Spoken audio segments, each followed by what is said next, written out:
My fiancé and I are having the biggest argument of our lives. She thinks I'm being tacky, but I think she's overreacting. I don't know if I'm going crazy or what, but my fiancé and I are having a huge argument. I'm a 27-year-old man, she is a 26-year-old woman.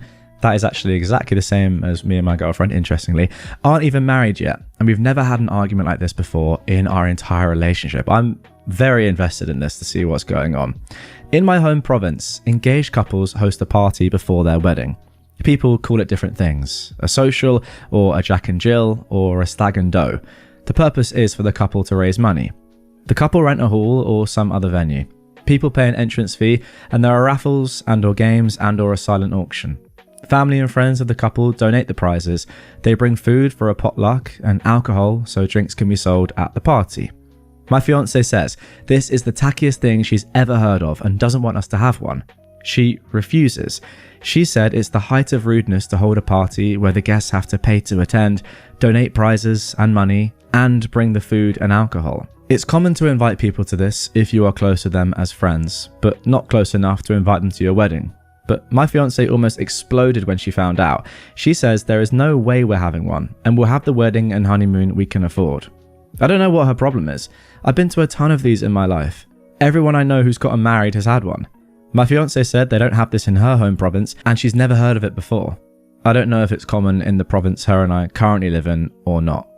I went back home to my cousin's stag and doe when my fiancé and I had just gotten together, but my fiancé said she thought a stag and doe was a joint bachelorette party. Now my cousin's wife was pregnant and this was the second wedding for both of them, and I never said anything because I thought my fiancé knew what it was. I don't see why she's refusing to have one or is digging in her heels so much. My family and friends keep asking about when we're going to have ours. They think it would be weird to not have one. My fiancé's family and friends agree with her.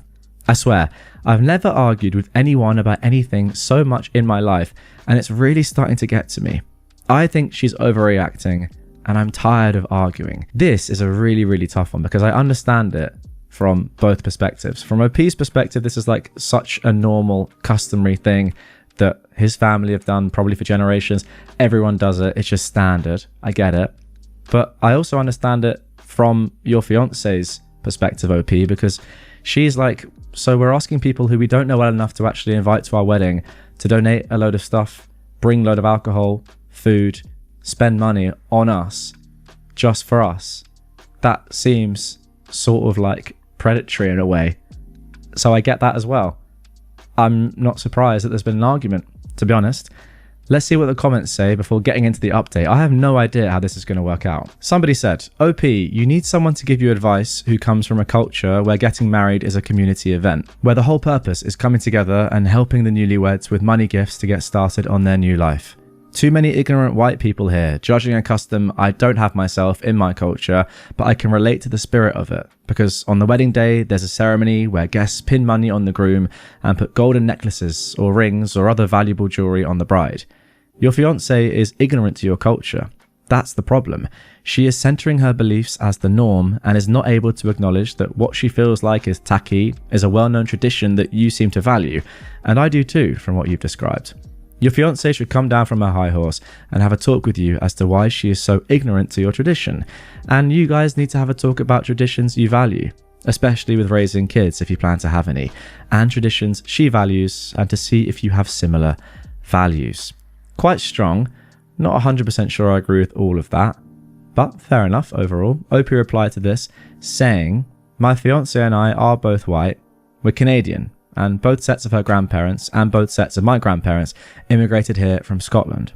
Her and I come from the same culture and are the same race. If I misunderstood your post, I'm sorry, but I really don't understand what our race or culture has to do with anything. Yeah, I suppose that is fair. Okay, a couple more comments. Someone says, yeah, it does sound tacky as heck to me. Sorry, dude. Someone else says, so you invite people to this gimme party, but not your wedding? Your fiancé is right. It's tacky AF. I do slightly agree with that. But even if it wasn't, shouldn't your fiancé's feelings supersede a tradition? Why can't you change it up? Compromise on the party. You guys provide the food and drink and only invite people you're inviting to your wedding. And then finally somebody said, you're choosing between holding to tradition and the comfort of your fiancé. She's calling it tacky, but I guarantee it makes her uncomfortable to ask her family and friends to attend the event. Yeah, 100%. I think that's what she's thinking about. Like, how am I going to ask people to come to this and give us money? Like, it does potentially feel tacky. Like, yeah, you know, from her perspective, we should do the wedding and the honeymoon that we can afford because it's our wedding and our honeymoon. It is a very tradition and like culture-based thing, isn't it? A wedding. They're very different in different cultures. So I do believe there's a common ground to be found here, but it sounds like there's been a lot of arguing. Okay, over 6 months later, April 22nd, 2026, just a couple of weeks ago at the time of recording, we got this update. So the update is that my fiance and I'm now 28, she's now 27, didn't get married. I posted here 6 months ago about how we were having the biggest argument of our entire relationship. Back then, I had no idea that all the arguing and all the things I said would lead to this, but all the fighting and anger exposed the cracks in our relationship and things began to fall apart. Maybe our relationship wasn't as strong as I thought it was. I don't know. I regret the way I acted and the things I said. No matter how much we were fighting, I know at the end of the day, the breakup was ultimately my fault because of how I acted. There was a big divide between us because my ex-fiancé and her family and friends thought having a social, Jack and Jill, before the wedding was tacky and the height of rudeness. Me, my family and my friends thought having one was fine. The wedding was supposed to be on Saturday. Today, we would have been 4 days married and on our honeymoon somewhere. But instead, I'm trying to get over the pain of our breakup. I don't even see or talk to her now. No advice wanted in bold. Damn. Okay, jumping straight to the comments. Somebody said, not surprised this massive cultural difference broke you up. I worked at an American wedding venue for nearly a decade. I've literally attended hundreds of weddings and worked in the planning of many more and had never heard of using acquaintances to fundraise for newlywed life until your post. It's that much of a cultural difference. May you find your true match one day soon. I do agree. I don't like that. Asking acquaintances to donate money to you. I'd like it. Sure, it's tradition, but as a principle, if you're asking for money or gifts, those people 100% should be attending your wedding. And if they're not, then that just doesn't sit right with me. Now, somebody else said 100% team ex-fiance. What you were asking of her was extremely tacky. She made it abundantly clear she wasn't comfortable. That should have been the end of the conversation. You made a conscious decision to disrespect the feelings of a woman who was meant to be your wife. That was the hill you chose to die on, and now it's time for the funeral. You brought this upon yourself. Maybe that's fair. I do feel like we do have to accept OP's point of view as well, that like this is such a customary thing. All his family have done it. They're like, when's it happening? So to him, it's not like a crazy thing to suggest at all. And the fact that he wouldn't have one would be an anomaly within his culture and within his family and like, you know, friends. So I understand it from his perspective as well. And it's probably hard because he's thought about it like his entire life. Like, yeah, obviously I'm going to have my Jack and Jill, then I'm going to get married. It's just what I do, what everyone around me does. But maybe you could be big enough to take yourself out of that situation, listen to your now ex-fiance and be like, okay, let's compromise, let's do it slightly differently. I do think there definitely was a compromise there, which was not inviting acquaintances that weren't going to go to your wedding and just inviting people that weren't going to go to your wedding. That's fine. Like, you're allowed wedding gifts, and I'm sure your ex-fiance would welcome wedding gifts as well. And then finally, my man, you got battered in the comments 6 months ago, this person said, and it seems like you should have listened to Reddit and your ex. Commiserations. I wish you happiness in the future. That is brutally tough. Maybe it's brutally fair. You let me know in the comments down below. Am I the jerk for initiating a divorce while my wife is in the hospital after a car accident? My wife had 2 kids before we got married, and they have an actively involved father. We have had 2 children of our own. My wife is a terrible driver, but she refuses to acknowledge this. She's been in multiple accidents and even had her license suspended. Not for a DUI or anything, just because she's a trashy driver. She'll do stuff like reach into the back seat to deal with a kid, rather than either pull over or let me or one of the older kids deal with her. She got T-boned in August last year because she took her foot off the brake at a red light to pick up my son's soother that had fallen out. She didn't put the car in park. Thankfully, only she was injured. All 4 kids were in the car. I have had it. I told her that she is welcome to endanger herself and her kids, but that if I am in the car or if our children are in the car, she will keep her eyes on the road and her hands on the steering wheel. She is finally at the point in her rehab where she can drive again. I reminded her of what I said. I told her that I loved her. I said that her older kids were important to me and that I love them too, but I told her that if she ever decided to do stupid stuff while driving, our relationship would be over, and I would make it part of our divorce that she not be allowed to drive with my kids in the car. She started crying and said she didn't do it on purpose. I asked her how exactly she took her hands off the wheel, took off her seatbelt, took her foot off the brake, and turned around to pick up the soother by accident. She said that I'm treating her like an idiot. I don't think I am. My children have to be safe. Before you ask, I try and do as much of the driving as I possibly can. I've stopped drinking when we go out. I traded in my car that I loved for an SUV, so there's room for us all. I offered to pay for Uber so she didn't have to drive if I wasn't available. She actually likes driving. Her ex and her parents are on my side. He also told her that if she ever thinks about endangering his kids, he would either go for full custody or ask that she be barred from driving with his kids in the car. Her parents have threatened to stop helping her pay her stupid high insurance premiums. She thinks we are being unfair because she loves her kids and would never intentionally harm them.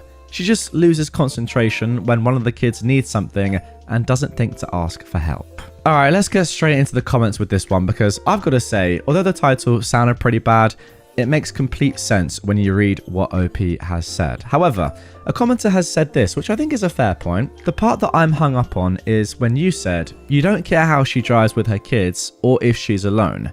If you care about her, you should. This part is alienating. The topic itself, you're not the jerk. However, the way you're approaching it, it sounds like you actually are. OP has replied, you have no idea how many times I have begged her to drive safely, but I agree that I should have been nicer. To be honest, yeah, maybe, but I do kind of feel like OP is at the end of his tether here, and has just said to her, after trying for I don't know how long to make her listen, you do what you want with your kids and yourself. I don't care anymore, but my kids, it's just not happening anymore. I kind of feel like that is the point that OP's got to. Someone else though has said that OP is the jerk. She's already shown you she's a horrible driver. Why do you keep giving her chances? Tell her she doesn't drive with any kids anymore. Her whole excuse of I didn't do it on purpose, she can say that at the eulogy of your dead kid. Why are you guys giving her more chances? She can kill herself if she wants, but all kids shouldn't be in a car when she is behind the wheel. If any kids need a driver and you or her ex are busy, then it's an Uber. No excuse, no more chances. That is a great point, and actually I would agree with this commenter that actually by enabling her to continue to drive, I mean, who knows, it might slightly be out of your hands, but to be fair, I think there is more that OP and OP's wife's ex could be doing. Then yeah, I would say that you're not going far enough, and therefore you are endangering your children's lives by not stepping in. OP has said though that that is where we are at now. Our older kids have told her straight up that they will get out of the car or call the cops if she can't be safe. OP then adds a little bit more context as well after yet another commenter said, you're not the jerk for what happened, but you are for the way you dealt with it. And he says, time number 5. I contacted her ex-husband to deal with her regarding their kids from the hospital on the day of the accident. I made sure his kids as well as mine were okay, and I told him that I was basically forbidding her from driving my kids around, but obviously I could not do that for his. He was at the hospital within half an hour and he agreed with me. Alright, let's get straight into the update. This was posted a couple of months after the original. OP says, I've spoken to her about her driving habits now, and I warned her. I went to see her in the hospital, and then I went to a lawyer. I'm also going for full custody with only supervised visitation for her. I am sick to death of her driving habits, and I will not wait for her to injure or kill one of our kids with her BS. I feel bad for doing this while she's in hospital and facing charges, but I cannot take any more chances with her. And to be fair, OP, I agree. We do get a little bit more context in the comments though. Someone asked, can you tell us more about her driving habits? Her age, her health, is she driving drunk? Is it something that can be worked on, or is she willing to change? 100,000% the kid's safety comes first, period. But are you ready to end a marriage without exhausting all possible options? Or maybe you have and those details aren't in your post. Forgive all my questions, just truly curious as to more details on the situation. Regardless, I would document all the instances and dates of her reckless driving to have that info ready and keep the kids from riding with her at all costs. Do other people in her life see this issue? Have other people tried to talk to her about it? Okay, that's all my questions for now. OP says she's been in several serious accidents from getting distracted while driving. She was still doing rehab from her last accident when this one happened. See, what I don't understand about this situation is, if you are an individual that is involved in so many serious accidents that can have serious ramifications, not just for the individual, but for other road users, surely at some point pretty quickly your license would be removed from you, or you'd at least be banned for a period of time. I'm shocked as to how that hasn't happened yet. Like, I feel like when you're endangering people to this extent, this doesn't come down, or this shouldn't come down to a decision of, oh, should I drive anymore? Is it safe? My partner doesn't want me to, etc. Your license should just be removed from you by the DVLA or whatever it's called in America, the government, whatever. Oh, you know what? I totally missed, actually, during this update, the first sentence in which OP says, my wife was involved in a single vehicle accident. She was seriously injured, but thank goodness no one else was in the car with her. Okay, so that is why we have this update. I do apologize, guys. I totally missed that. So it's another separate accident, only a month and a half on from the first one, in which obviously OP's kids were in the car. This time she was on her own, but I see, this is why the update has been made. Oh my goodness me. Okay, I understand now. Someone replied, I definitely understand that. Has she said anything about the new accident? Realized that she got a problem? If I remember right from before, she was very upset about you stating that she should not drive with the kids in the car anymore. OP says that this time she left some paperwork in the back seat, so she parked, then she went to grab it. Unfortunately, she left the car in gear, stepped on the gas, and drove into a canal by the mall. I'm just done. See, once again, I've got to say that I do completely agree with OP, but surely she should not legally be allowed to have a license anymore. Or how is she still getting insurance on her car? How much is she paying after all these accidents?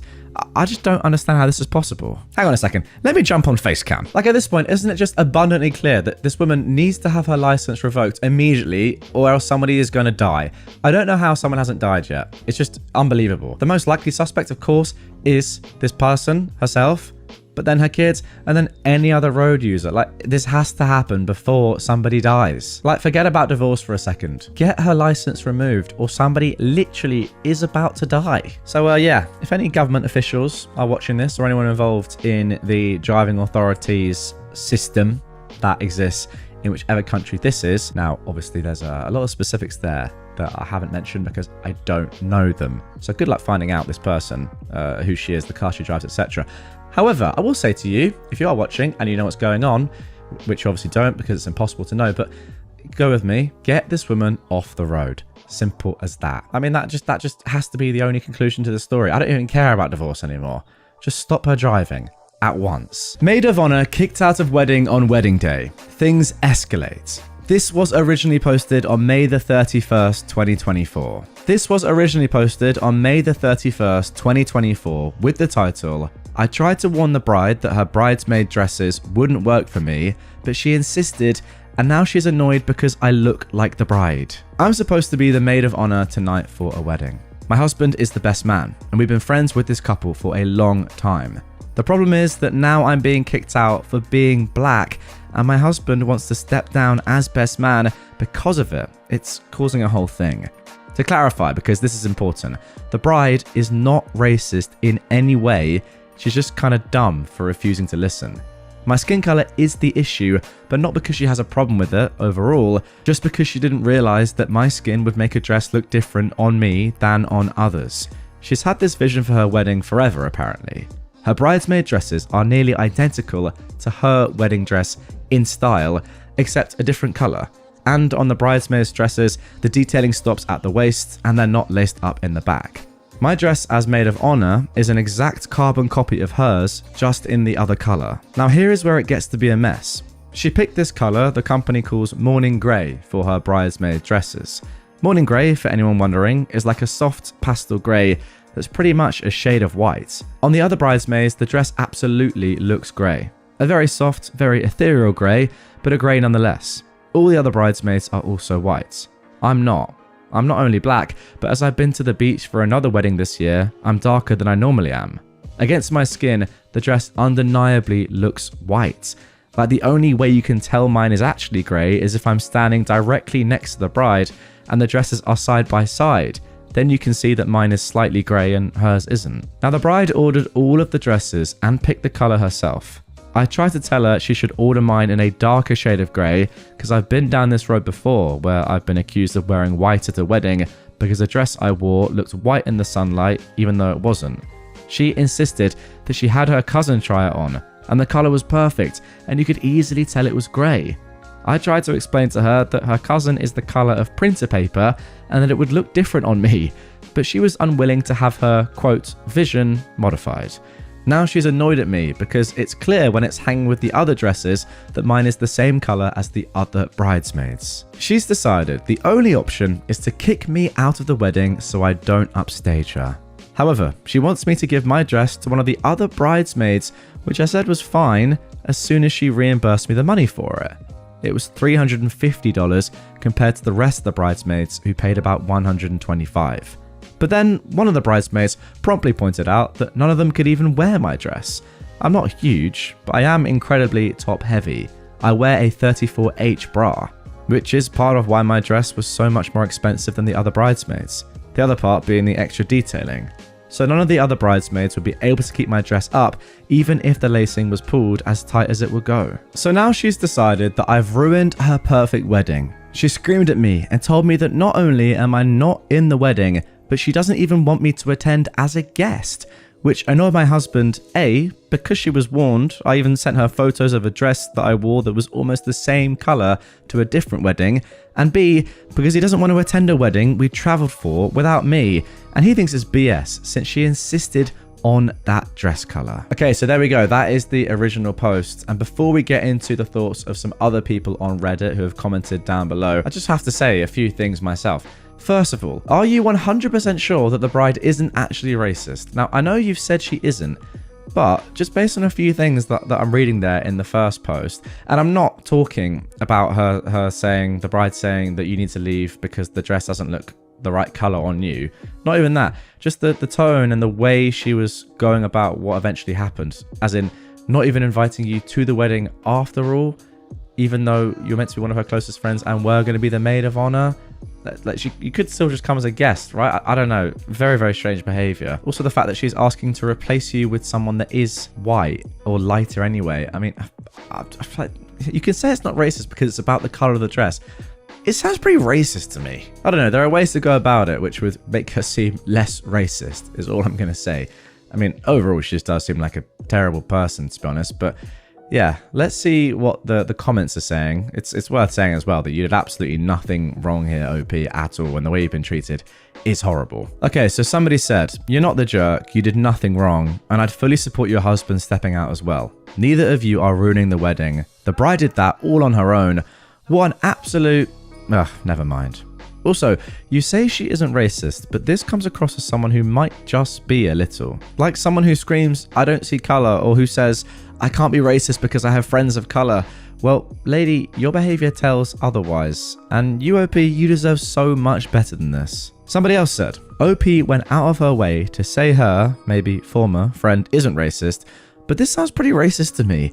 She went from maid of honor to being screamed at and uninvited to the wedding and is being replaced by someone with lighter skin who doesn't compromise the bride's aesthetic. Yeah, I mean, that is exactly what I was saying. I don't know. It's weird though, because you wouldn't just suddenly become racist, and she was invited with a pretty major role at the beginning of this, you know, maid of honor. It's one of the most important roles there is at a wedding. So I'm not sure. Maybe she is just really, really strange and was genuinely horrified at how the color looked on you, and that's nothing to do with your skin, even though it is to do with your skin, but it's just purely an aesthetic thing. I don't know. Is that racist anyway? I'm not sure. And then somebody else commented, describing the cousin's skin tone as a print paper is freaking funny. Thank you for that. Why can't she have you in a different colored dress? Some brides do that for their maid of honors. Just dye it or something. That's an extreme overreaction on her part, especially since you warned her. That is a great point. You could just get another dress and still be the maid of honor. She doesn't have to replace you. Maybe she is racist after all.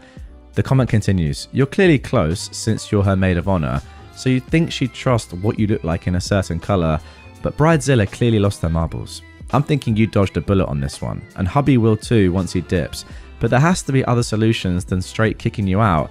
If you really want to stay in it, ask her if you can find someone to dye the dress if she's amenable to you having a different shade. Now that whole thing is a very good point. Yeah, there are solutions here which do not involve just flat kicking you out of the entire wedding. Okay, let's move on to the update. This was posted on the same day for everyone who is asking what happened. So, after I posted, things got ugly and the groom called everything off. Actually, this is a very good point. So, when actually is the wedding? That's what we haven't actually been told yet, have we? I'm not entirely sure.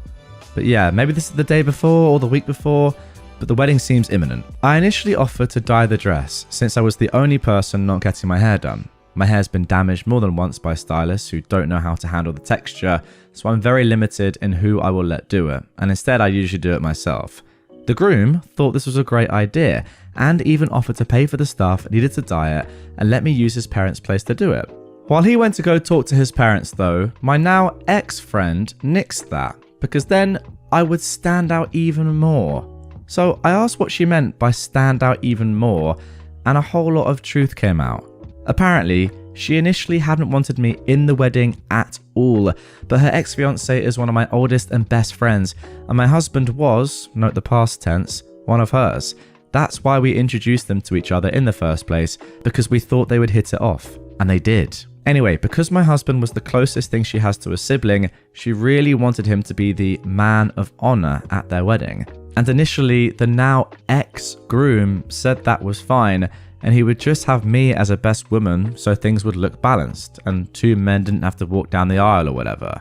She really didn't like that, so they decided to switch it up, no big deal. Except apparently it was because I'm the only person of colour in the whole wedding party, and one of very few who will be at the wedding at all, and I'm going to stand out in every single picture.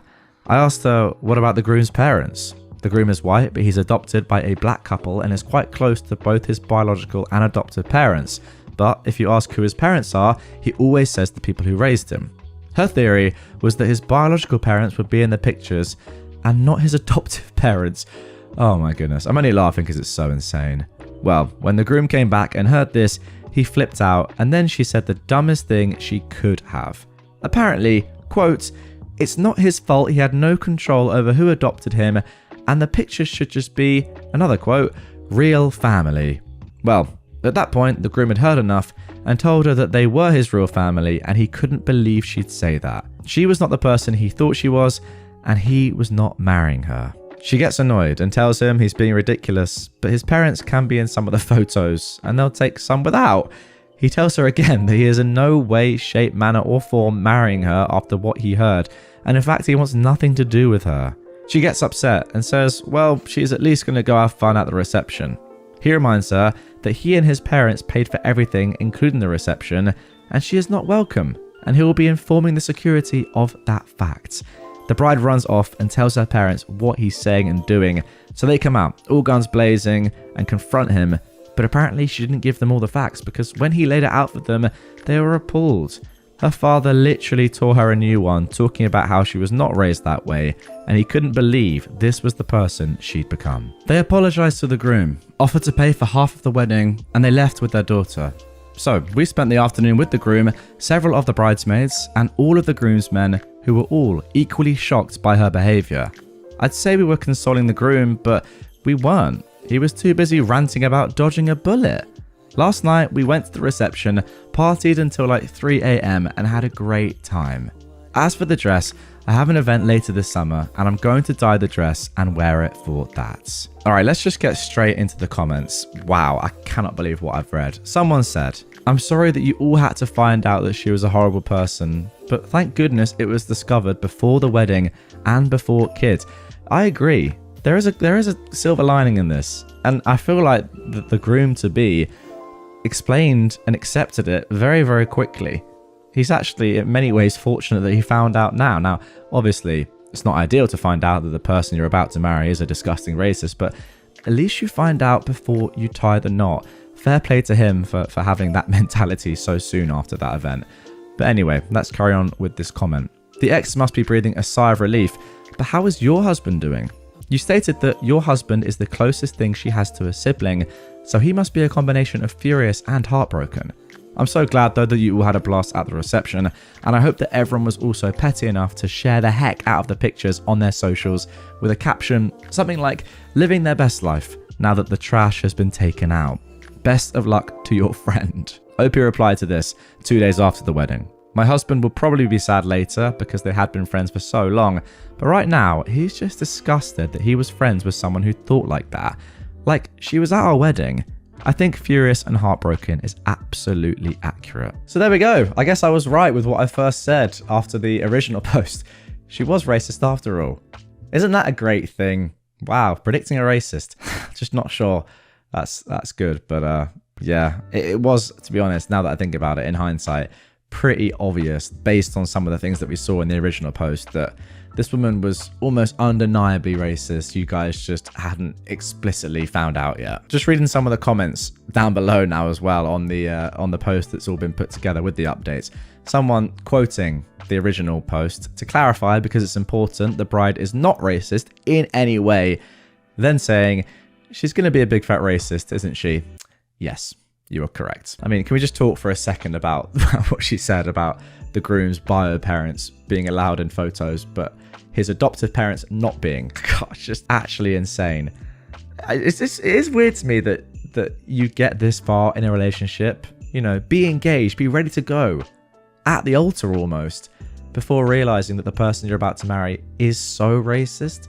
I mean, surely you've had conversations and you've had, like, you know, meetups with the groom's adoptive parents before, and unless she's just been able to fake it really well, I don't know, if you're the groom, are you not seeing something in your fiance, in how she is with your adoptive parents, her relationship with them, that makes you think, something's not right there? Maybe not. Maybe she just hid it really well, but when it came to her big day, her wedding, she couldn't hide it for any longer, and she didn't want any black people in any of her photos. I'm 22 years old and just got the news I'm dying. I failed at life and I'm now leaving behind a 3-year-old daughter. Now, the original post came on November 26th, 2023. As the title says, last week I got the news that I am dying from lung cancer from my doctor. It turns out that smoking since I was 15 and then upping it to 3 packs each day a few years ago was a bad idea. Stupid, I know. I thought it wouldn't come so soon though. It's stage 4, and as of now I have months to live. Please don't feel bad for me. I've done nothing good in life, except have my daughter, to really be sad about losing me. I've got no family because I grew up in the foster system and I aged out at 18. My daughter's father is in prison for serious crimes to the extent that even if he got out, he wouldn't be allowed to be in her life. My daughter is only 3. We don't live in a good area, and when I go to work, I have to leave her with an elderly neighbor that always gets her name wrong every day. I don't want her to grow up like I did, in that foster care system. I feel like it's the reason why I messed up and did nothing good with my life. Yeah, I know it's not the only reason, and my own stupidity caused most of my issues, but if I just had some family or a support system to keep me in check, it could have been better. I just want to give her some chance to have a better shot than I did. The thing is, I do have an idea for who could take care of her. One of my closest friends is a co-worker at my job, and she's amazing. While I'm at the bottom of the job, like if they need to lay off people, I would definitely be the first to go, she is their prized worker and makes serious bank. She has a good husband and a kid. I want to ask her if she'd be okay with adopting my little girl once I'm gone, but I know it won't go well. The thing is, my co-worker and her family are black, and me and my daughter are white. Like, we both have blue eyes and can't tan white. There's no way I can ask my friend to adopt my daughter and force her to deal with those kind of issues an adoption like that will bring to her family.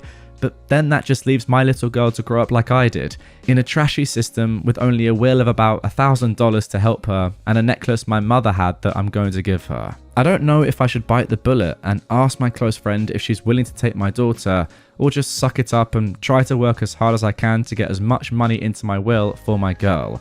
But either way, I failed as a mother, and that is a regret I am literally taking to my grave. Now that is the end of the original post, although OP has added a little edit after pretty much the entirety of the comments were saying, no, you have to ask your friend, let her make that decision, but you have to at least ask her to see if she would be willing to adopt your daughter when you're gone, no matter how sad this story is. OP says, okay, I reached out to her and we were able to set up a place to meet. It's some simple, cheap bakery you can eat inside. I'm going to ask her if she can adopt my daughter. That way, if she says no, I can have more time to go to an adoption agency near us. Thank you for the support, everyone. Okay, let's get straight into the update. This was posted on December the 12th, 6 months ago, roughly 2023. All right, I'm back now. A day after my post, I was able to meet up with my friend/co-worker. And after telling her about my diagnosis, which is something I haven't told anyone at work, I asked her if she was willing to adopt my little girl. She was shocked and tried to comfort me about my upcoming death, but she told me she couldn't give me her answer right then and there. Well, it turns out that she does want a daughter, but something happened in her second pregnancy and caused her issues that I don't feel right in sharing. So she does want to consider adopting, but she first needed to talk to her husband and talk about planning if he agrees. I understood since it was a big change in their family. I said okay, and after we ate, she gave me a hug and told me she will miss me. This is embarrassing, but I actually started crying. By the way, not at all embarrassing. I also started making the emails. It gave me this idea and I thought it was amazing. So I created an email for my daughter and started pre-recording videos for stuff. It's nowhere near ready, but I already have some ideas and recorded some videos for her birthdays and some big life events like first crushes and prom and first job. Sad to say, but I realized planning it that most of the videos will be don't do what I did. My friend reached out to me a few days ago and said that after having a long talk with her husband, they both are considering it. Apparently they do this thing where after talking about a huge change in their lives, they'll come to something to agree on and then wait for a while, and if they're still on the same page, then it sounds like a good idea. She did tell me that it wasn't a yes though, there are some issues they want to fix first. She said that while they both really like the idea, they barely know anything about my little girl. Her husband and 6-year-old son haven't even seen her, and while she has seen and heard about her, it's from me. So she told me about a plan they came up with. For the rest of this month, I'm going to have to get up 2 hours earlier than normal to drop off my daughter at their house so her husband can watch over her as he works at home. Then I'll go to work with my co-worker. This way, her husband and son can get to know her. She also said she wants us to celebrate Christmas with them, so that's something to look forward to in the future. This all started yesterday, and when I went to go and pick up my little girl, she was the happiest I've ever seen her in a long time. My friend's husband said that they went off on the wrong foot at the start. He said she was really scared a bit and didn't want to play with their son yet, but since it was their first day, he thinks she'll get better. We did it again today, and he said she mostly watched their son play, but it was already better than yesterday. So that's what's happening right now. I'm scared this will be for nothing, but at the very least, now my daughter is getting better at their house. So even if they say no, in the end, she already has some better memories than when she was with me. Okay, that is the end of the update. There is another couple to come though. Let's first of all jump into some comments. Somebody said, "Sending you so much love, sweetheart. I hope you're able to enjoy your little girl and find peace knowing she'll be with a loving family. And even if it ends up not working out, you did and are doing your best to provide her with the best possible future." Yeah, I mean, it's clear that OP is the sort of person that is extremely harsh on themselves. And I would say that OP is going too far. I don't think she can possibly be as bad a mother as she is explaining or expressing that she is. Yeah, look, she's just in a terrible situation. I mean, having lung cancer, despite smoking a lot, having lung cancer at the age of 22 that is terminal is extraordinarily tough. I mean, I think we can all agree on that. And yeah, leaving behind a daughter at 3 is just brutal. But you can see from what OP has said so far that she is a good mum and she's doing the very best to give her daughter the best life after she's gone. The commenter continues, "Just a recommendation with the email. Get a backup or backups for the video, be it a CD, USB, online backup or others. I have an email I use to receive only, and it goes directly to my mail app on iPhone, so I don't directly log into the account on Gmail.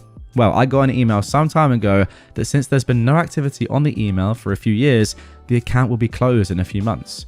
So I just sent myself a few emails, but it may happen. Please do get a backup. She'll definitely appreciate it." OP replied, "Thank you, I'll try to do backups in any videos. I think if my friend says yes after all of this, I'll tell her about the email deletion so she could help stop that from happening. That does scare me though, doing all these emails and having them lost before she could see them." Somebody else then said, "I know I'm only an internet stranger, but as a mum, I'm proud of you. You don't have much, but everything you do have is focused on your baby girl, and that's what makes a great mum.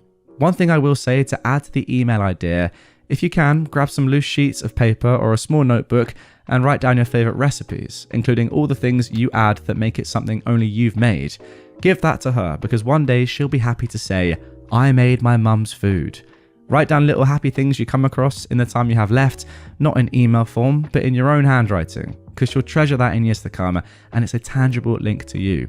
Write down places you like to go, your favourite colour, favourite music, things like that. Little pieces of you, so she'll have something to physically hold on to when times get hard. You have all my love. Wow, those are some great suggestions. OP replied to that. I was thinking of writing a letter for my little girl's 13th birthday. The only thing I have from my mum is this necklace that has been with me. I don't know what it is, but it has a lot of curls and hoops with a pretty, almost clear stone in the middle. I was going to write a letter explaining the necklace is from her grandmother, and now, since she's old enough, it's going to be hers. I do have recipes that I know she loves. That would be an amazing idea. She loves my egg salad sandwiches, so that is one recipe I'll write down. Thank you for the idea. Alright then, let's jump into the second update. This posted on January the 20th, 2024, and it's a bit of a sad title. Update 2. My friend gave me her family's decision, and I also lost my job. I'm back again. I'm sorry for being gone so long. A lot has happened, and this will be my last post. So this is going to be long. Sorry. First, I started feeling really sick days after Christmas. My whole chest was hurting, like someone was hitting it with a hammer over and over, and I was coughing up blood. My best friend was terrified that I caught something, because the doctors have said that me getting sick right now could be deadly, so we had to go to the doctor. Thankfully, I didn't get anything. It was the symptoms getting worse. Also, thankfully at the time, I was still at work, so I didn't have to pay much for the bills. Yeah, that was another terrible thing that happened to me recently. After the trip to the hospital, my work called me in private. Remember how I said that if something were to happen, I'd be the first to go? Well, guess what? The bosses were telling me how they couldn't keep me there as I'm dying because it wouldn't feel right, and how it's apparent to them that my illness was slowing me down and forcing my co-workers to work harder to make up for me, and that wouldn't be fair and all that. I know I was just causing more problems to my co-workers since I got diagnosed, but I didn't think they would complain about me to my bosses. I'm so stupid for that. Of course, I was being a pain. I was hoping to still be with them till the end of the month so I could pay my apartment rent, and I barely had enough money for bills, rent, groceries, public transport, and the hospital. This is where my best friend / former co-worker comes in. After testing out caring for my little girl for a few weeks and spending a big holiday with them, she and her husband agreed to adopt her. She was telling me about some of her plans, and I told her it would probably be for the best that my daughter moves in with them. She asked me why, and I told her our work fired me, and I wouldn't be able to care for both of us with so little money. She told me we both could move in with them. They have plenty of guest rooms that I could pick.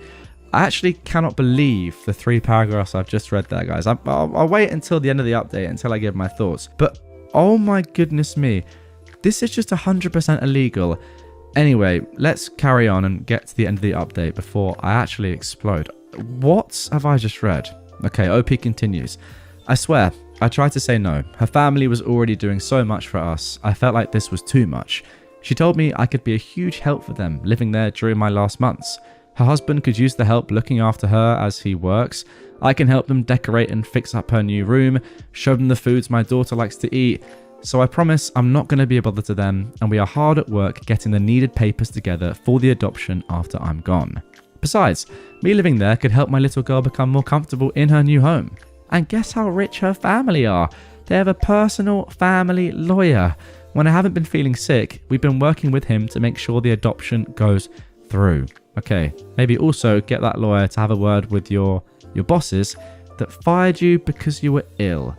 Something that is 100% illegal. Okay, after all of that, I do want to share some other fun news. Christmas with them was probably the best Christmas my daughter and even I have ever had our entire lives.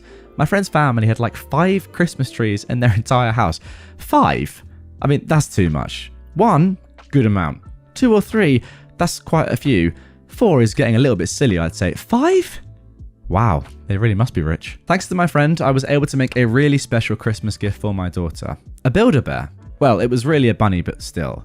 I made a voice recording telling her how much I love and will always try to keep her safe. And my friend knows about the emails. I'm almost done with them actually, just a few more left. I gave her the password to both the email and this Reddit account, so once I pass, she could delete this one. Sorry, but I've been getting so many messages. I don't want people to message me when I'm gone. And about the messages, I've gotten a lot since I updated. Apparently my story was shared on TikTok. That's cool. It's weird that I've gotten so many people reaching out to me and messaging me wanting to talk. I've never had that happen in my life. It's funny how it happens once I'm dying. Tons saying how if my friend said no, they would love to adopt my little girl. Thank you, but thankfully my friend did say yes. But if you still want to adopt, please reach out to a foster care system in your state. There are still children struggling in the system going through what I did.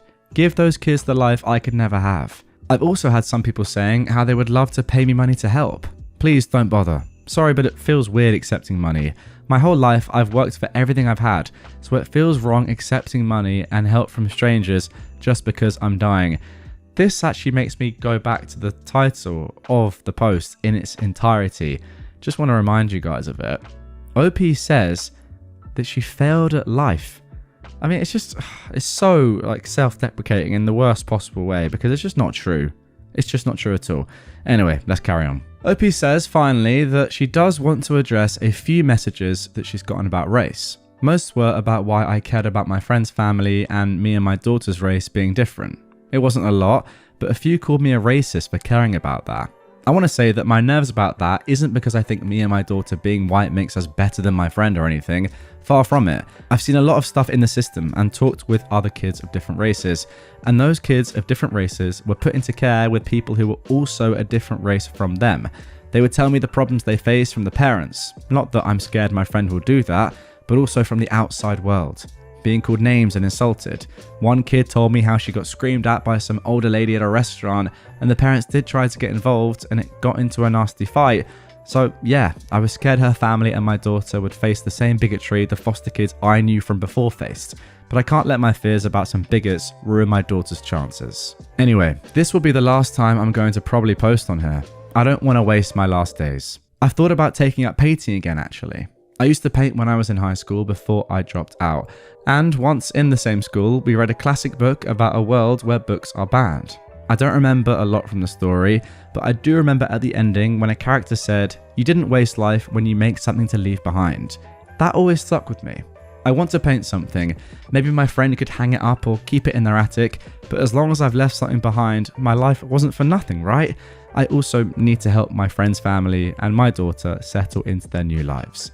Thank you to everyone for your kindness, and goodbye. Somebody asked below this post, just quickly, what about your daughter's other parent, his parents, grandparents? I'm sorry this is happening, but please consider family first. To which OP replied, her father is in prison for hopefully a very long time because he did a crime involving children. So even if he got out, he would not be allowed around her.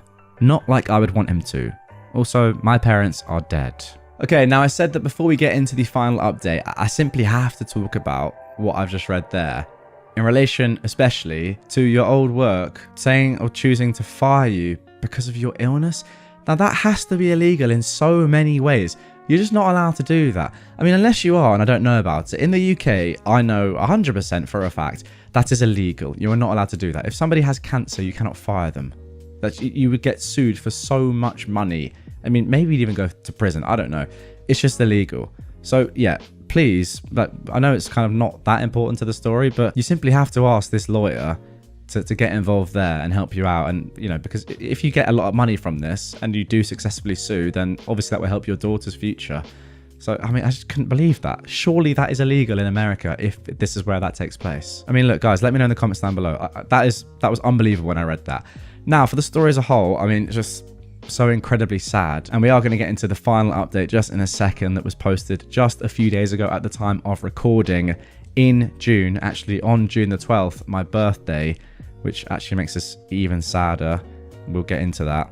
But yeah, I do just want to say before we do, OP is so harsh on herself, but she's actually just clearly an incredible person. Right, let's get into the final update. The title of this is She's Resting Now. I've written and deleted this post so many times. She asked me to update all of you when she passed, and yet I couldn't until now, and for that, I'm sorry. We buried her 2 weeks ago. My co-workers, our family, and even some friends she made over her life that she managed to keep in touch showed up to her funeral. When she saw the prices of what a casket and plot of land in that cemetery would cost, she had a panic attack, and so we told her we'll go with the cheapest prices. We lied about that. She deserved a good funeral and a nice resting place. Her name was Michelle. She was put into the foster care system when she was 3 after her mother passed in a car accident. She never knew her father. When she was 16, the man who was supposed to be caring for her took her out of high school. She found out she was pregnant from him when she was 18, and it was discovered he had horrible images and videos of children on his computer, and so was arrested. Ever since, she was working and doing her dang best to make ends meet for her and her daughter. She got a job at our workplace just a few weeks after she turned 19. I only discovered just a few months ago that she actually lied to get the job. I asked Michelle why she did that, and she responded, "Why would it be a big deal? They taught me everything anyways." That is the Michelle I knew. It shocks me reading over her messages she left behind, how little she thought of herself. She was always so confident, at least how we all saw her. She walked head held high and with a purpose. She never appeared out of control of a situation, except for the past few months, and honestly, I believe she was allowed to have moments of panic and grief. Nothing went past her too. She seemed to know everything that was going on around her at all times. It also seemed like Michelle wasn't afraid of anything. She even made friends with some homeless people around the area she lived in before moving in with us. One of them was Ted, who she knew because he was around a gas station besides the bus stop. Before her cancer took a turn for the worst and she was taken to a hospital, she asked me to drive her there. I thought at the time she wanted to see some familiar sights, but instead she walked into the gas station, bought a sandwich, and then walked around the side and handed it to who I learned was Ted. Ted showed up to her funeral. I don't want to describe her last few weeks when she was alive. It was in the hospital and she was so weak and frail, just not like her. We visited her as much as we could. Our children hated seeing her in such a state though. All of us did. But we couldn't just ignore her and leave her behind. I wonder if it was the right thing to do though. Our last visit, I just had a feeling it was the end. She was asleep when she finally passed on. She had gladioli and poppies at her funeral. We all loved the meaning behind the gladioli flower, and she picked poppies because she loved calling our daughter her little poppy. We painted little poppies on her bedroom walls. She keeps asking us where her mother is, and always sleeps with the bunny Build-A-Bear Michelle made. Michelle never got to finish her painting, but I think that makes it more special. We're gonna hang it up in our daughter's room when she gets older. The emails are finished, and she's going to see her first one on her 4th birthday. We have all the letters and recipes she was able to write down, tucked away in a safe location. Like the painting, we'll give them to her as she grows older. We also were able to apply our daughter for full Social Security survivors benefits, and we'll be putting those into a savings account for future college or life use. That is all I can think of right now. According to Michelle's wishes, I'll be deleting this account in a few weeks. My husband and I promise we'll raise our daughter to the very best we can and make sure she is as loved as Michelle loved her. Thank you for all your kind words and support. Wow, and there we go. That is the end of that one. I'm lost for words as to what to say there. Just so sad. I really don't even know how to react to that. Sometimes you read a story and it just hits you, and that was one of those stories, no doubt about it. I'm actually not too surprised as well that Michelle's friend here, obviously the now mother of her daughter, was also a little bit taken aback by the fact that Michelle thought so little of herself. Because based on her actions in real life and just day to day and how amazing she seemed as a mother, you would have thought that she just was like, really confident in her own ability, brave, courageous, just, backed herself and did the right thing a lot. But to hear her speak about herself in the way that she was speaking about herself in the first post and the updates that followed was a little bit shocking to me, and I didn't even know her, so I'm not surprised that her friend had the same sort of reaction. But again, all I can really say is Michelle's a great woman, and by the way, so is her friend, Michelle's daughter's new mum, adopted mum, for taking her on and just giving her a great life. It seems like they are a great family, and fair play to Michelle for not, sending her daughter to the care system or letting her daughter go to the care system as she would have done, but doing this instead. Damn, what a story, guys? Get your comments in down below. As always, I want to hear your thoughts, but wow. yeah, gobsmacked. So sad, but at least Michelle's daughter, it seems like, is going to have a great life. Grandpa is punishing my dad. I have the power to stop it, but don't know if I actually want to. This was originally posted on June the 9th, 2024. I am a 21-year-old woman, and I lost my mum when I was 14. My dad remarried when I was 17. My stepmom has a daughter who is 15. She and dad had a boy who is 3, and now she just gave birth to a little girl. Anyway, I've worked since I was 16, so I have some money to buy stuff for me. When I turned 18, dad said I was now an adult and should start paying rent. It was, in quotes, only $500, a symbolic amount since he would still cover food and other essentials. I was mad and we fought, but in the end I accepted, and that was the arrangement until 7 months ago. Dad came to me saying I had 2 months to move out. Stepmom was pregnant and they would need my room for the baby, which is insane because they both have private offices. My stepmom doesn't even need one since she's a stay-at-home mum since the birth of my baby brother.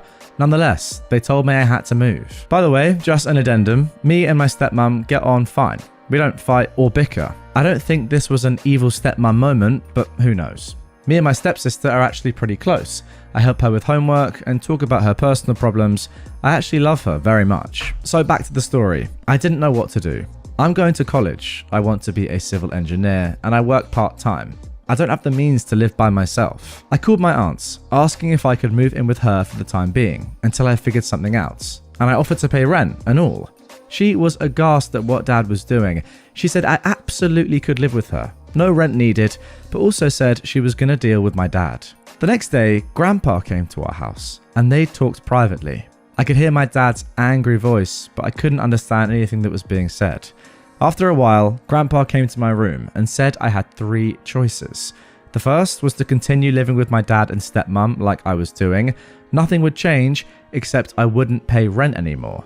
The second was moving in with him and Grandma, or my aunts. And the third was to find a place of my own, and he would pay the rent and costs for me. He said I didn't need to choose now. I could keep living with dad, and if I changed my mind, to just tell him. I was actually relieved that I could still live with dad, and that this madness was over. But the following days and weeks, my dad and stepmom became very hostile towards me, and I felt incredibly uncomfortable being in my own home. Even my stepsister Cassie picked this up and asked me why they were angry at me. So I decided to move out, and I told Grandpa. He said he'd take care of everything. A few weeks later, he moved me into one of his rental units. The apartment is lovely. He bought me a fridge, stove, and other essential items. He gave me a check for $15,000, saying this money is to help me start living on my own, and that as long as I'm working or studying, I can live there rent-free for as long as I want. My dad and I have been pretty low contact since I moved out. He never came to visit me, or I to visit them. I miss them a lot, especially my stepsister, but I'm still hurt. 2 weeks ago, my stepmom gave birth. I visited them in the hospital. It was a little awkward, but nice seeing them and my baby sister. Anyway, a few days ago, my dad calls me, saying he misses me, the children miss me, and I should move back home. He apologized for asking me to move out, etc, etc. And I told him I'd think about it. Yesterday, I visited my aunts and was telling her what my dad said. And my cousin laughed a little and said, "I'm sure he does." I asked what he meant. And that's when they told me a lot of, until now, unknown information. Basically, my dad's home is actually my grandpa's, as is my aunt's. Basically, the deal he made with me, he did with all his kids and some grandkids as well. He never wanted any of his family to have to worry about basic stuff like house, food, etc. When I called my aunt that time, she called Grandpa, who was furious with my dad, not only for kicking me out, but also for charging me rent.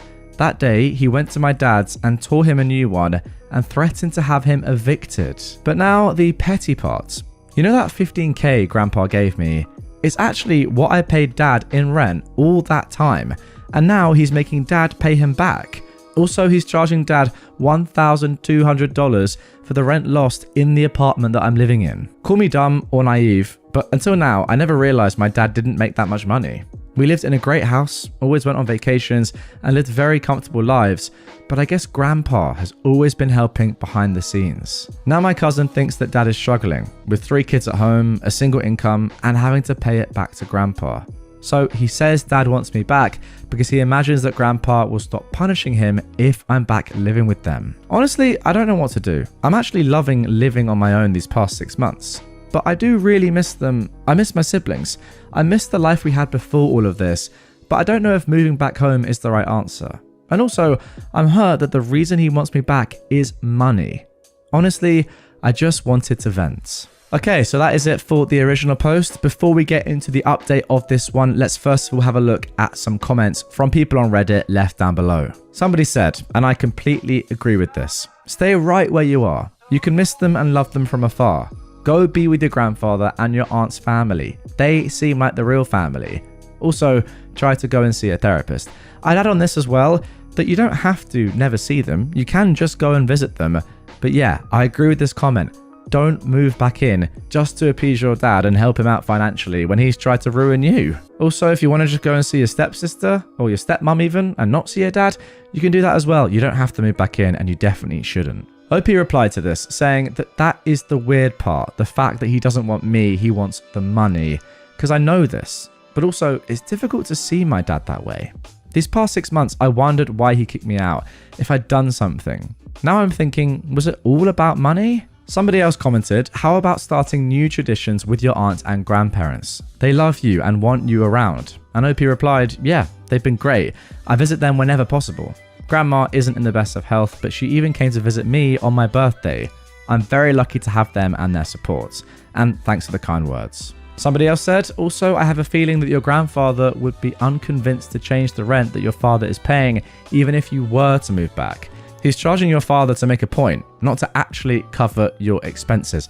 Yeah, that is true. I think we can tell by the sheer amount of money that your grandfather has given out over the course of his life to not just his own children, but also their children as well, and not small amounts. Like, these are, you can live in apartment free amounts of money.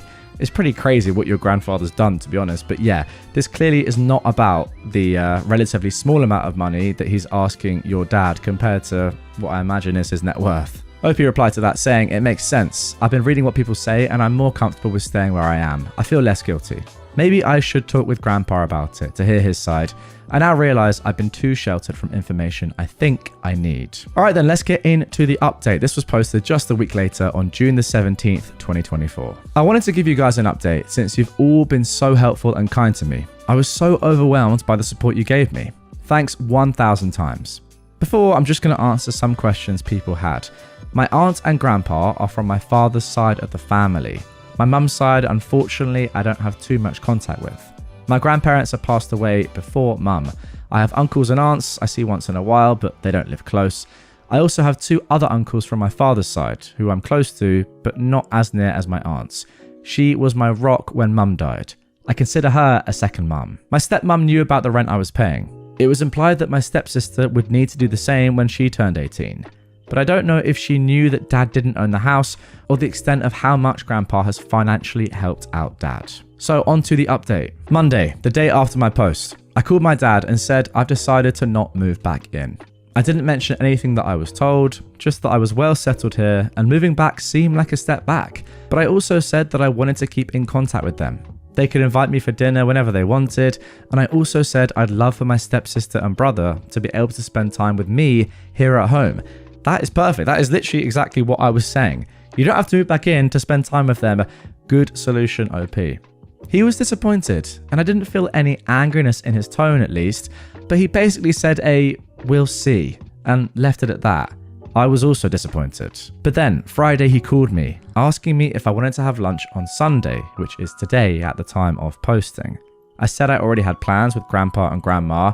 He asked me when I'd be free, so we've scheduled a dinner for Thursday. I haven't told any of this to my stepsister. We talk in text regularly.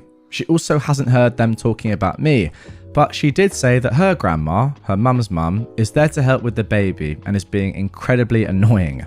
I laughed at that. I wanted to offer her to sleep over here, but I didn't want to get her excited just for dad to say no, so I'll try and talk with them on Thursday. Now the big update is I've just come back from visiting Grandpa and Grandma. We spent a lovely day together. But I also said I wanted to know everything that was going on. I wasn't a kid anymore and I felt like I'd been living in a lie. The most important things were the things my cousin and aunt told me last week, but there were a few more. Grandpa had been subsidizing quite often our basic needs, like school, healthcare, etc., because Dad hadn't 1 cent saved up, according to Grandpa. Also, my college fund was mainly contributed to by him and Mum before her passing. I guess that makes sense. I was also dumb to not realize this sooner. He also set up funds for my baby siblings and also one for my stepsister, because he didn't want her to feel excluded and not have the same opportunities as her siblings. Goodness me, this man, by the way, is an absolute legend. Look, clearly he has a lot of money, but there's one thing having a lot of money, there's another thing setting up funds for all of your relatives. Wow. By that I mean, there's one thing having a lot of money and keeping it to yourself, there's another spending it so selflessly on your family. He's just insane. This man is incredible, OP says. I love him so much, and yes, I'm very lucky. I've seen so many people commenting this, not in a derogatory way, but being very supportive and nice. I know I'm very privileged to have grandparents and family members who can afford and are willing to help me. I hope one day I can help others the way they're helping me. Anyways, I also expressed worries about my dad's financial situation, and he assured me that Dad is fine, more than fine. He'll have to be less frivolous with money for a while, but that he'd never let any of his kids or grandkids suffer or be in need of anything. As many of you said, he's trying to teach Dad a lesson that, quote, I should have taught him a long time ago. So I'll stay out of it. I don't think I'll tell Dad that I know all of this. I know many of you said to confront him, but I think it's for the best if he continues thinking that I'm oblivious. Lastly, we talked about why Dad kicked me out. He didn't have an answer either. I could see that he and Grandma were very hurt by what Dad did. He said he asked for an explanation, but got none. That's it for now. I'll continue trying to have a relationship with my siblings outside of my dad and stepmom. I also try to schedule some weekly dinner with them. I know what you guys said about my father is mostly true, but I need to at least try and have a relationship with him. If not for him, for my siblings and for me.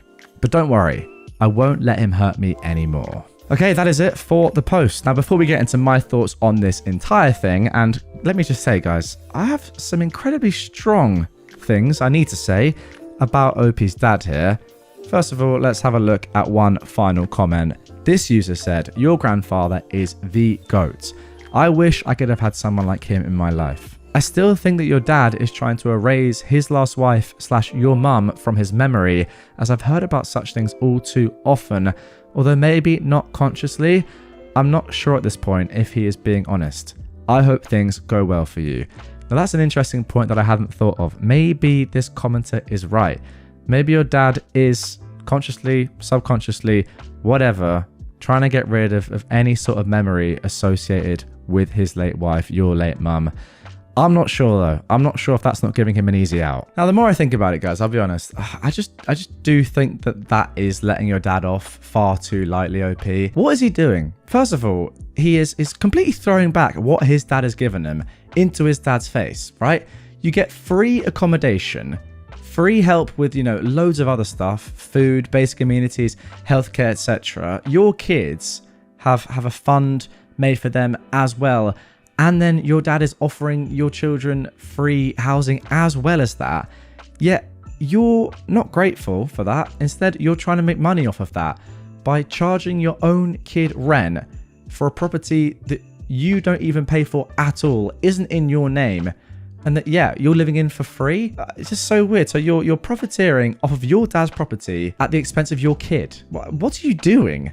That is why I said earlier that I just have to say some comments about your dad, because just so weird.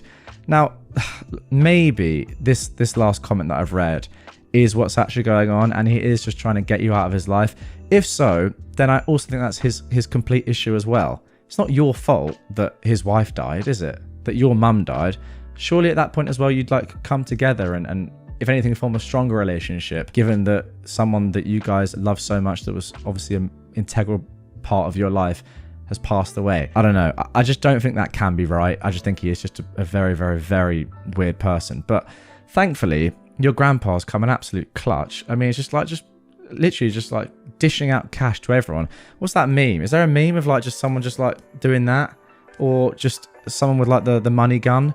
For those listening, I'm swiping my hand as if I'm throwing money over all of you, which I wish I was, because if I had as much money as your grandpa OP. If I could be half as selfless as him, I think I'd be doing pretty well. I shot my stalker tonight. Okay, so this was originally posted on September 24th, 2014, so almost 10 years ago. It's actually so old that the original Reddit post is long gone now, and this has all been recovered with Wayback Machine. The original title was, "Anyone had success with private investigators?" For the past 6 months, I have been relentlessly stalked and had threats against my life made from someone I dated for a month. It started with phone calls, upwards of 45 to 50 a day, 50-page text messages, and him showing up outside of my house at 5 a.m.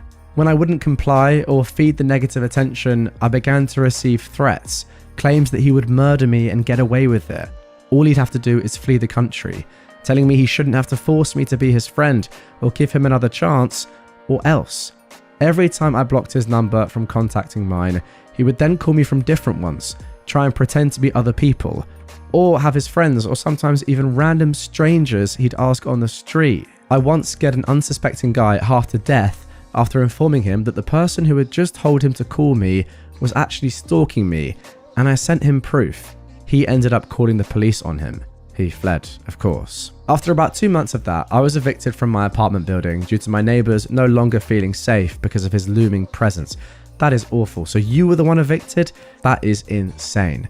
I then applied for and was granted a TPO, a temporary protective order. A few days afterwards, I received a picture message of the note the Sheriff Civil had left on the door of my stalker's then residence, with a message taunting me, saying, "What you're trying to do is stupid, and a restraining order is just a piece of paper." So ultimately, he just ended up avoiding the process server, and simple as that, I was not being protected at all. May 31st of this year, I relocated. This did not deter my stalker. He vowed to find wherever I moved to and threatened that if he couldn't find me, he'd be able to find my family, and then proceeded to send me a map of my mother's home whom he'd never met. I received a message from a woman claiming to be my former landlord, letting me know that I owed a balance on my account, and to avoid late fees, I needed to pay the amount, which I could do with the link provided in the message. Well, it turns out it was my stalker pretending to be a woman, and the link turned out to be a tool used to grab the user's IP address when clicked. Upon this discovery, I changed my phone number and began to systematically dismantle any trace of an online presence I once had. This action only seemed to anger him, and before deleting the profiles outright, I would attempt to block him from contacting me. Each and every time I blocked one, he simply created a new one and proceeded to contact me as if nothing had happened. 12 different Reddit accounts, 9 Tumblrs, 10 different Instagrams, 3 meetup accounts, 4 Facebooks, with which he changed his location to that of my hometown and proceeded to add nearly everyone from my graduating class in high school, and even 3 Duolingo accounts and MySpace. Yes, MySpace. I then received an empty package from him addressed to my former residence with the declaration, "Address correction requested, do not forward." I'm assuming he thought that the post office would adhere to his request and return the package to him with my new corrected address on it. Mid-July, he created a profile using my photos and likeness to threaten my family. When I didn't respond, he proceeded to post semi-nude pictures of me on the profile in an attempt to blackmail me into speaking with him. I did not, and I contacted Twitter to report the account and have it removed, which they eventually did. On the 21st of August 2014, I woke at around 8 p.m. to vigorous knocking and ringing of my doorbell. I look out my window to see who it is, and I was horrified to see my stalker there. I called the police, and of course he fled once again. Over 7 separate police reports were filed. This incident was followed by threatening emails from my stalker demanding that I meet him somewhere, or because he'd found me, that next time I would, quote, wake up to gunshots, and that if I didn't, he would first, quote, taser you and R-word you in the butt using your boyfriend's blood as lube. This past Sunday night, I woke up at 6:45 a.m. to the ringing and banging again. I proceeded to record him on video while I was on the phone with the police. He fled on foot once again, and I was hit with the same hoopla from law enforcement. Well, we can't really do much because technically at this point, he's not doing anything wrong. Well then why does he flee, I wonder? I obtained a TPO again, but I have no solid address for this dangerous person, which is why I'm in dire need of a private investigator to assist with finding said residence so this person can be served. I hope you might be able to refer me to someone who might be able to assist me. I've developed insomnia, depression, anxiety, and paranoia. I'm completely isolated. I'm 22 years old and I have no social life anymore. I have 0 friends. I've become a shell of my former self. I've faced eviction and lost a job because of this man's behaviour, and I don't know how much longer I can survive. There's actually so much more filler trash that he's done to terrorise me, but for the sake of this already lengthy post, I tried to condense it. I have the proof in the form of recordings, event diaries, and copies of all of his threats, interactions and attempts to communicate, and I'd be more than willing to email them to show I'm not lying. I'm in LV if that helps at all. Okay, that is it for the original post. First of all, let's just get into some comments down below. Somebody said, "Can you post the video?" OP replied, "Yes, but I'm on the phone with the police during the video. I'm not 100% sure how to blur out certain information like my address and phone number from the audio in the video." And then, 3 days later, someone commented on the post, "Dang, I remember talking to an old friend of mine from Vegas who was saying she'll get a CCW soon. I kind of think I should forward this to her. Soon just doesn't seem soon enough." CCW, of course, standing for a concealed carry weapon. Now, OP replied to this saying, "Do it. My gun saved my life." Let's just get straight into the update now. This one was posted just 2 days after the original post, 1 day before that comment I just read out was left on Reddit in response to that other Redditor. This one as well was deleted a long time ago and has been recovered with IMGA. Here we go, let's get into it. Now, if you are watching this on YouTube, you can see right now the photo that the original poster has linked on Reddit. I guess this is now on IMGA, but yeah, the photo is still here. I'll briefly describe to the best of my ability what is going on in this photo, just for those of you that might be listening on podcast platforms. So what it is, it's a picture of a door that is ajar, and there's black marking along a lot of it, and 2 arrows, pink arrows, I think pointing towards what must be bullet holes. And yeah, that's it. I don't really understand what the black marking is for. It's sort of around the doorknob and the lock and higher up. But the arrows to the bullet holes are pretty self-explanatory. The arrows, by the way, are literally on the door they're stuck on. I presume they are from crime scene units pointing to the bullet holes. Anyway, OP left this description underneath the post. "I'm writing this staring at the mess the police left for me, in a bit of a fog. After 6 months of stalking and threats against my life, my stalker finally snapped and decided to kick my door in and make good on his promise. Out of fear, the past month I'd begun sleeping with a chair propped against my front door to give myself a few extra precious seconds in case of an emergency." That's the one thing I actually didn't describe from the photo. There is a chair just slightly to the side now of the slightly ajar door. I shudder to think how differently things might have turned out had I not barricaded the door. I awoke at around 1:15 AM to the sound of the door giving way after one kick, followed by the sounds of my stalker struggling to dislodge the chair while forcing his way inside. I jumped up and grabbed the gun I've learned to do everything with, even shower. I stood at the top of my stairs and fired twice, hitting him in the chest. I hear his scream, his disbelief that I'd stood up for myself. 0 to 100 in milliseconds. I've never been so afraid in my life. I do not know if he is living, but I do know the police have him, and that's what helps the most. For months of him evading the police, I began to question whether he was unstoppable, untraceable. Houdini, would he murder me and get away with it? As of now, I'm in a haze of guilt, surprise, relief, and disbelief. I shook as the canines dragged him out from his hiding place under a bush. I survived where so many people do not. Holy heck, I survived. Oh my goodness me. I will just say one more thing, just going back to the photo. I'm not 100% sure those are bullet wounds, to be honest, but there are arrows pointing to them, and I'm not actually sure what else they could be. But yeah, I guess maybe we'll find out in a bit. All right, the next thing I'm going to show you guys is a news article. This was posted on October the 2nd, 2014, which pretty much explains what went on. It's on the website Fox 2 Now.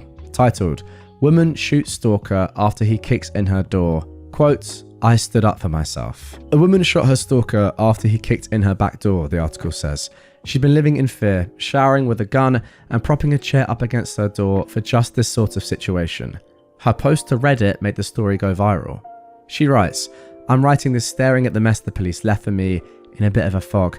After 6 months of stalking and threats against my life, my stalker finally snapped and decided to kick my door in and make good on his promise. Out of fear, the past month I've begun sleeping with a chair propped against my door to give myself a few extra precious seconds in case of emergency. I shudder to think how differently things might have turned out had I not barricaded the door." Police say former boyfriend Douglas Eugene Jackson, 22, kicked in her door at around 1 a.m. last Friday. Again then, OP continues to explain what she already explained in the Reddit post. KVVU-TV reports that Jackson left the scene and tried to hide in some bushes. Police dogs quickly found the stalker. He was treated for his injuries at University Medical Center of Southern Nevada. Jackson now faces charges of home invasion and aggravated stalking. The victim does not wish to be identified. She saved many threatening texts and social media posts from her stalker. She says he forced her to move, obtain a restraining order, and acquire a license to carry a concealed weapon. The victim also followed up with this note: "The outpouring of support is wild. I can't thank you guys enough. Everyone can be a critic, and the fact still remains, you don't know what you would do in a situation until it's presented in front of you. Those who believe there was other things to be done have never had someone tell you that you no longer deserve to draw breath and mean it. And for the, quote, should have fired a warning shot, folks, there are no warning shots. The gun is a deadly force. You only pull that trigger if you're in fear for your life and all other methods of deterring are gone. When he kicked my door in, there was no longer a deterrent preventing harm. Warning shots are dangerous and could hurt the unintended. This is not a Wild West movie. That's what responsible gun ownership is." Now, moving on to 2020, 6 years later now. This isn't the biggest update of this entire story, but I think it is worth saying before I get into my own thoughts, before we get on to the major update that is coming in this one. This is an update on the entire case from an article posted in 2020 on mynews4.com. And I'll put up the photo of this man on screen because, I mean, you can just tell from his face, from his expression. It's a mugshot, but he just looks completely and utterly just, yeah, to be honest, quite terrifying. But the title of this one is Nevada Man Gets 15 Years in Prison for Stalking Woman. A Nevada man has been sentenced to 15 years in prison after pleading guilty to stalking a female acquaintance while on parole for a similar crime that happened in Las Vegas. The Washoe County District Attorney's Office in Reno announced the sentence for 28-year-old Douglas Eugene Jackson on Friday. Jackson was arrested in Florence, Arizona in January and pleaded guilty to the aggravated stalking charge in July. According to prosecutors, an investigation by the Sparks Police Department determined that Jackson had sent numerous threatening text messages to a woman over several months in 2019. The texts included threats against the woman's dog and property. He also called the woman's family and friends in an effort to get information about her. Remember guys, this is a completely different woman now, years on from 2014, the woman we've been reading all about, the woman who originally posted on Reddit. The article says, at the time of the threats, Jackson was on parole for stalking a former girlfriend in Las Vegas. That is our original poster. That woman ended up shooting him at her home. According to the district attorney's office, prosecutor Travis Lucia sought a maximum sentence because of the terrifying nature of Jackson's conduct, which came after only a month on parole for the previous crime. Jackson was living in Washoe County at the time of the threats, but had no steady address. Okay, so just gonna take a quick breather for now and give my personal thoughts on what we've seen so far. But before we do that, I wanna just give you a little teaser as to what's to come here. In 2023, we got the main update to this post, in which a woman on TikTok claimed to be the original poster from 2014, claimed to be this woman, and she made a series of TikToks about her experience, going into it in a little bit more detail. Now, we're not entirely sure if this woman is the same woman, but she is at least claiming to be this woman, but we can discuss that a little bit later on. For now, I want to get your thoughts. Pretty much get in the comments down below. Do you think, first of all, that OP was right to shoot her stalker? I think, to be honest, the consensus there is probably going to be pretty conclusive. But secondly, I want to hear your thoughts about the police involvement in all of this. I just surely am thinking that there could have been more done before it got to this moment in time where someone, well, was very lucky not to be killed. I mean, could easily have been killed. Like, were there not massive warning signs before this that this was obviously going to happen? Is it enough just to put a temporary protective order in place? Does someone have to have an address for that to happen? Just seems insane. I mean, we can see from the event that happened later on, where I just read that article 6 years later, that this guy is just doing this on purpose. He doesn't have an address, therefore he can't be tied down to any individual location. He can go where he wants. He's pretty untraceable, to be fair. And importantly, these papers can't be served to him because he doesn't have an address. It doesn't make any sense to me. I feel like surely he was doing multiple illegal things before that the police definitely should have got involved with. And off the back of seeing that Netflix documentary, kind of docu-story about a similar sort of case, again, I just feel like police can get involved earlier in these sort of things and get it sorted earlier before it leads to stuff like this. But yeah, those are my thoughts. Let me know in the comments down below what you think. For now, let's get into the new stuff from this post, the reason why it's popped up once again on Reddit. But yeah, what this is a series of TikToks made by this woman. I'm not going to play them, but I am going to narrate what she says in them. And I'll put her face on screen now so you can see what she looks like and the format of the TikToks. Okay, so what I'm going to read out now is an article by Unilad, who have pretty much collated the TikToks, and yeah, they've included some quotes so we can get to know and understand what this woman was saying about her experience. Deja Washington was 22 years old when she agreed to go on a date with a man. After the second date, she decided she, quotes, wasn't really feeling it and told him. In a post to TikTok, she's since revealed how just 3 weeks of knowing the man turned into her being stalked for a whopping 7 months. In a video uploaded to her TikTok, which is AmITheA Does It, she says she had a lot of other stuff going on at the time and explained this to her date, who said it was okay. Washington walked away from the connection thinking that everything was fine, but a month and a half later and the date had very much changed his tune. Washington's date later decided that everything was not fine and began messaging her hundreds of times a day. He argued he was a good man and deserved a chance. Deja says, at first I blew it off and I was kind of annoyed. I was like, who do you think you are? But then it started to get really scary really quickly. He started sending me pictures of the outside of my house, telling me that he was planning a raid. Washington received messages and calls from the man for over a month and started filing police reports. The man taking pictures of her doing so and of her talking to the police. Washington explains he'd even talked to strangers and her neighbors, so she couldn't trust anybody. She eventually had to move out of her apartment because a restraining order truly is just a piece of paper, left unable to sleep as he threatened he was outside and planning to break in.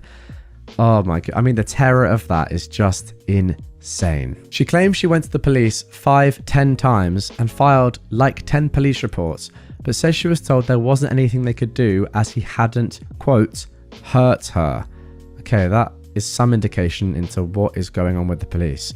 She eventually moved house, but her stalker posed as her former landlord, used packages and social media to try and track her down. The man threatened to kill her and said he, quote, knew he was going to get away with it because he was a white man and she was a black woman.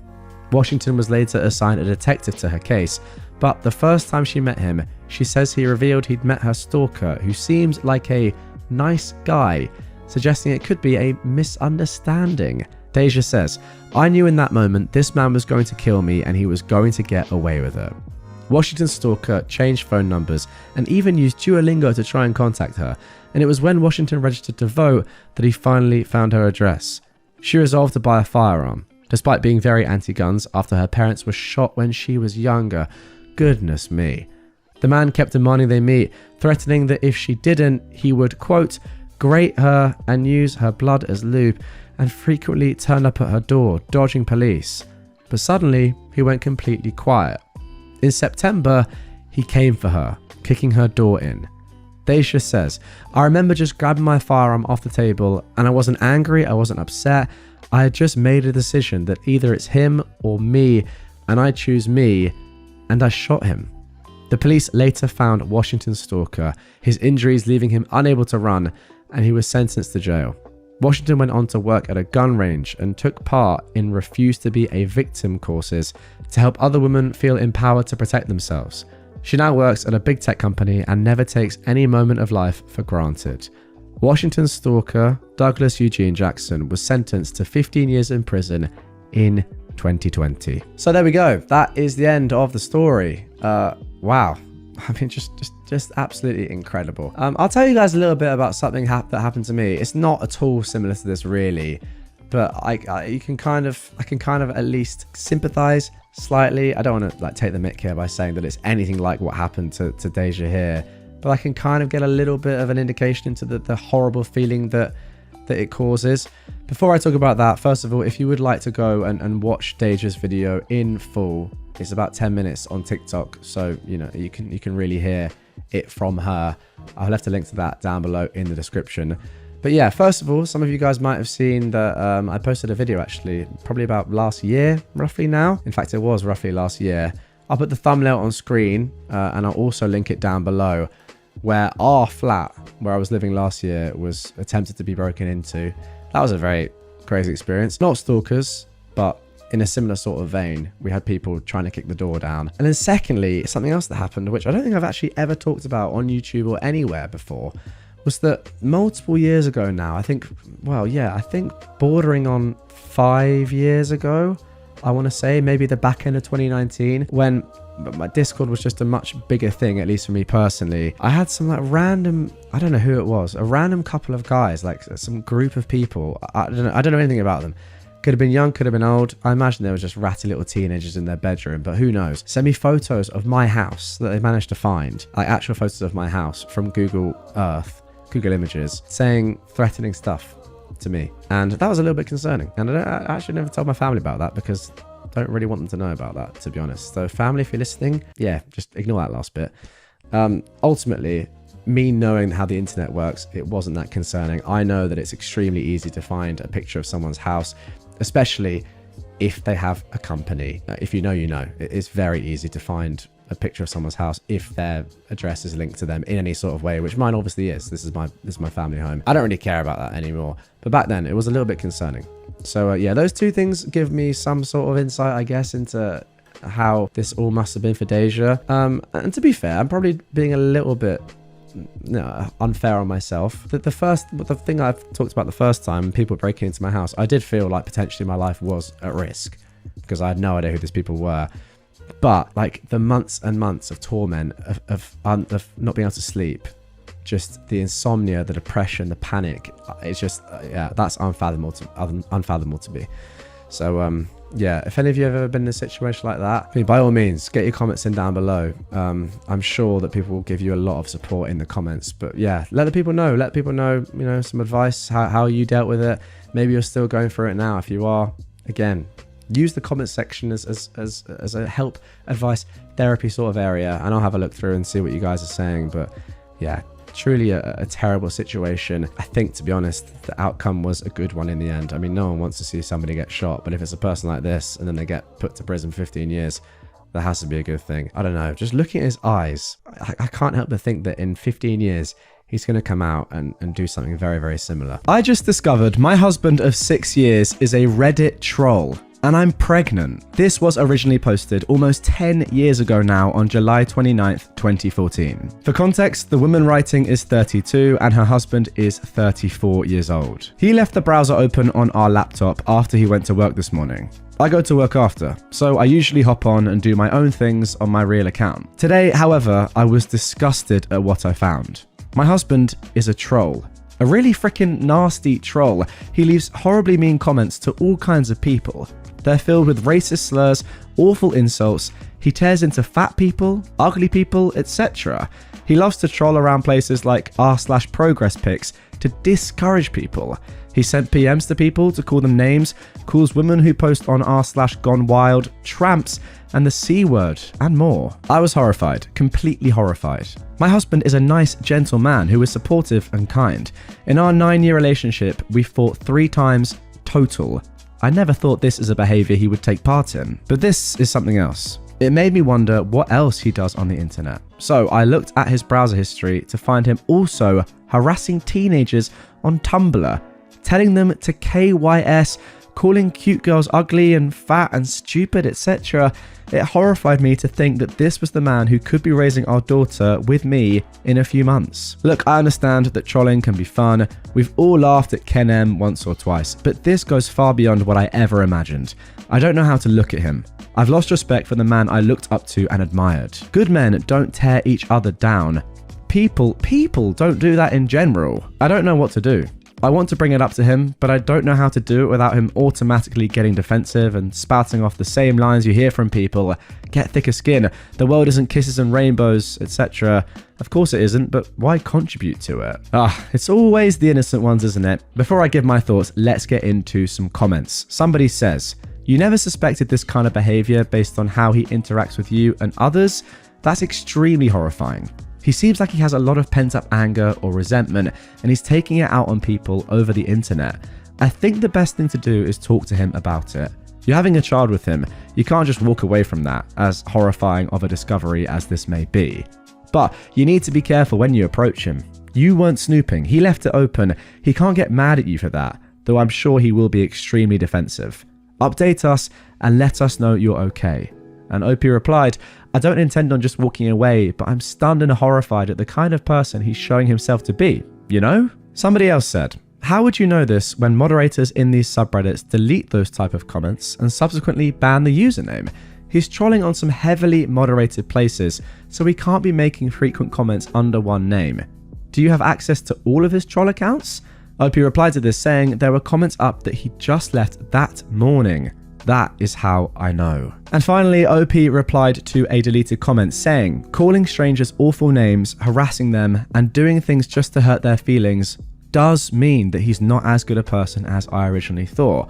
Yeah, playing COD is one thing, but telling a teenage girl to end her life is something else." I imagine the comment here, the original comment that was deleted, was along the lines of, "It's the internet, people troll. It doesn't mean they're like this in real life." But I agree with OP. There is a limit, and trust me, I've said my fair share of bad things in COD lobbies over the years. But to tell a teenage girl to unalive herself as a, 34-year-old man? Yeah, that's way too far, and that is their personality, I'm sorry. Okay, 8 days later, we got the first update. I confronted him about the issue very tamely over breakfast. I asked him flat out if he was harassing and bullying people online. He said yes and immediately withdrew. After telling him that I needed to know why, really why, not just I don't know, he said he needed time to think about it. When he finally gave me his answer, I was disappointed. He said he trolled and bullied people because it was an outlet for him to relieve stress. He said he didn't view the people as real or what he was doing as anything other than a joke. And if it hurt feelings, quote, "Those people have bigger problems and it's not my fault." Okay, pretty much just completely denying that what he is doing has any real ramifications, then that's a really embarrassing answer. OP continues, I told him that it wasn't an acceptable behavior of an adult and that he needed to stop it and find another way to express his frustrations that didn't involve hurting strangers. He said he would think about it. Unfortunately though, he's still doing it. What? I saw it happening a few mornings back, and after he left, looked again to see more comments and posts. I was disappointed. This was not the man I married, or so I thought, but I guess it is. I told him that we need to either go to counselling for this or start the separation process. I told him that I couldn't trust him to help raise a child if he speaks to strangers, children included, the way he does online. I let him know that I thought it was cowardly, pathetic, and that I have lost a lot of respect for him. I knew this would be abrasive and hurtful, and I don't like that I had to tell him that, but I cannot look at him the same way. We haven't had sex, we've barely touched. I cannot see my husband as a loving, gentle man. I'm not afraid of him, but I'm disgusted with his behaviour. This is the sort of thing that children do. I made an appointment for counselling for myself over this. Unfortunately, he told me that he wouldn't be going to counselling because there's nothing wrong with what he's doing, and he deserved to have his me time and release his emotions. Oh my goodness me. That's maybe the worst thing about all of this. He doesn't think he's doing anything wrong by cyberbullying children and teenagers online. Jesus. And because I want to protect my child myself, OP continues, I've asked him to leave the house. He's staying with some friends, but I don't think this will lead to a reconciliation. I'd hoped this story would have gone another way. Okay, that is it for the first update. OP replied to a couple of deleted comments. First of all saying, I never said anything about custody in my comments at all. Other people are bringing that up. I would not restrict his visitation or custody at all, so long as he proves that he's a reasonably fit parent. Quote, but adults should be able to talk to adults whatever way they like. Well, I'm not restricting his freedom to talk to people in any way he wants. I am, however, telling him that his choice to do such is unacceptable behaviour for a grown man. And also, this isn't just to other adults, that's the point. It's to teenagers online. I mean, that isn't allowed. He was given the option to see a therapist, says OP. He was given the option to stop. He was not willing to do either. If he changes his mind, he knows he's got wiggle room. This is the first step. OP replied to another deleted comment saying, it's not a funny quirk to tell a child to unalive themselves. It's not harmless. It's not acceptable behaviour for a good person. Good people do not tear other people down. I'm not a fan of breakups, but you're painting this as a different situation. I gave him options on how we can fix this. I gave him a chance. He declined it and clung to acting like a horrible child. He showed himself to be someone other than who I married. I did not marry someone who would ever tell a child to unalive themselves. I married someone I thought was good and kind. He is not that person and was not willing to end that behaviour. He would rather harass children and be mean to people than have his family. Okay, let's get into the final update now. This was posted at the start of 2015, 6 months after the original. So, as you can see, it's been 6 months since this all started unfolding. Since then, I gave birth to my beautiful daughter. She is the light of my life, and she is one of the easiest babies I've ever been around. After 1 month of being apart, he contacted me and asked me if I would still be willing to enter into counselling regarding our situation. Of course, after being together for so long and us having a child, and my belief that marriage is not something to be taken lightly, I jumped at this. In counselling, it was revealed that he was doing a lot more than what I knew about. He was involved heavily in bullying people all over the internet. And he said that this was his stress relief, that if people can't, quote, take it, then it's their problem and not his. He admitted to being involved in taking pictures of fat women and posting them on Reddit, taking them from Tumblr, etc. In general, it was all worse than I'd originally known. He moved to also doing individual therapy, while still not living at home and us not meeting elsewhere. He started to put his efforts elsewhere. He picked up a few new hobbies to release his tension. He then decided that he would stop, and we slowly merged our family together again. I was feeling happy, ecstatic really, that my daughter would have the life she deserved. Unfortunately, he's still at it. After 3 weeks of being together and our lives seeming normal, I discovered from his friend that he was still harassing and bullying teenagers, fat women, etc. I have reason to believe that he is one of the individuals who bullied Leela Alcorn, as well as a few other trans teenagers. It broke my heart and solidified my decision. I tried to have one more counselling session to really get through to him, but he defended his actions as just the internet and not a big deal still. As of February, I filed for divorce. It broke my heart and I wish there had been another way, but that's the end of this story. I cannot be in a marriage with someone who is so cruel to children. I can't. My daughter and I are moving to a smaller house closer to my family. She'll be raised around many, many people who love her already. Okay, so there we go. That is the end of that story. It's just brutally tragic. And I say tragic because, excuse my ignorance, I didn't know who Leela Alcorn was. But yeah, sadly, she passed away December 28th, 2014. She was an American transgender girl who unalived herself after attention and brutal cyberbullying online. She actually posted an unalive note to her Tumblr blog about societal standards affecting transgender people, expressing the hope that her death would create a dialogue about discrimination, abuse, and lack of support for transgender people. And yeah, as we were told at the end there, OP found out that her husband was one of those people that was cyberbullying her. It's insane. I mean, we already knew this, right? But the fact that he was saying throughout all of this that it's just words, it doesn't actually affect anyone. If people can't take it online, then that's on them, not on him. Yet he has played a part in the death of a 17-year-old. It's just insane. I guess it shows that truly, even the most sweet and innocent people, and to be fair, maybe often it is these sweet and innocent people that actually have a horrible dark side to them. I mean, look, not all the time, of course. But yeah, if you really, truly want to know somebody, I think that often you have to look at their browser history. That's just the truth. Okay, now moving on to our second story of this episode. I, a 25-year-old woman, discovered my boyfriend, who is 28, of 3 years, is cheating. Tonight is the biggest night of his life.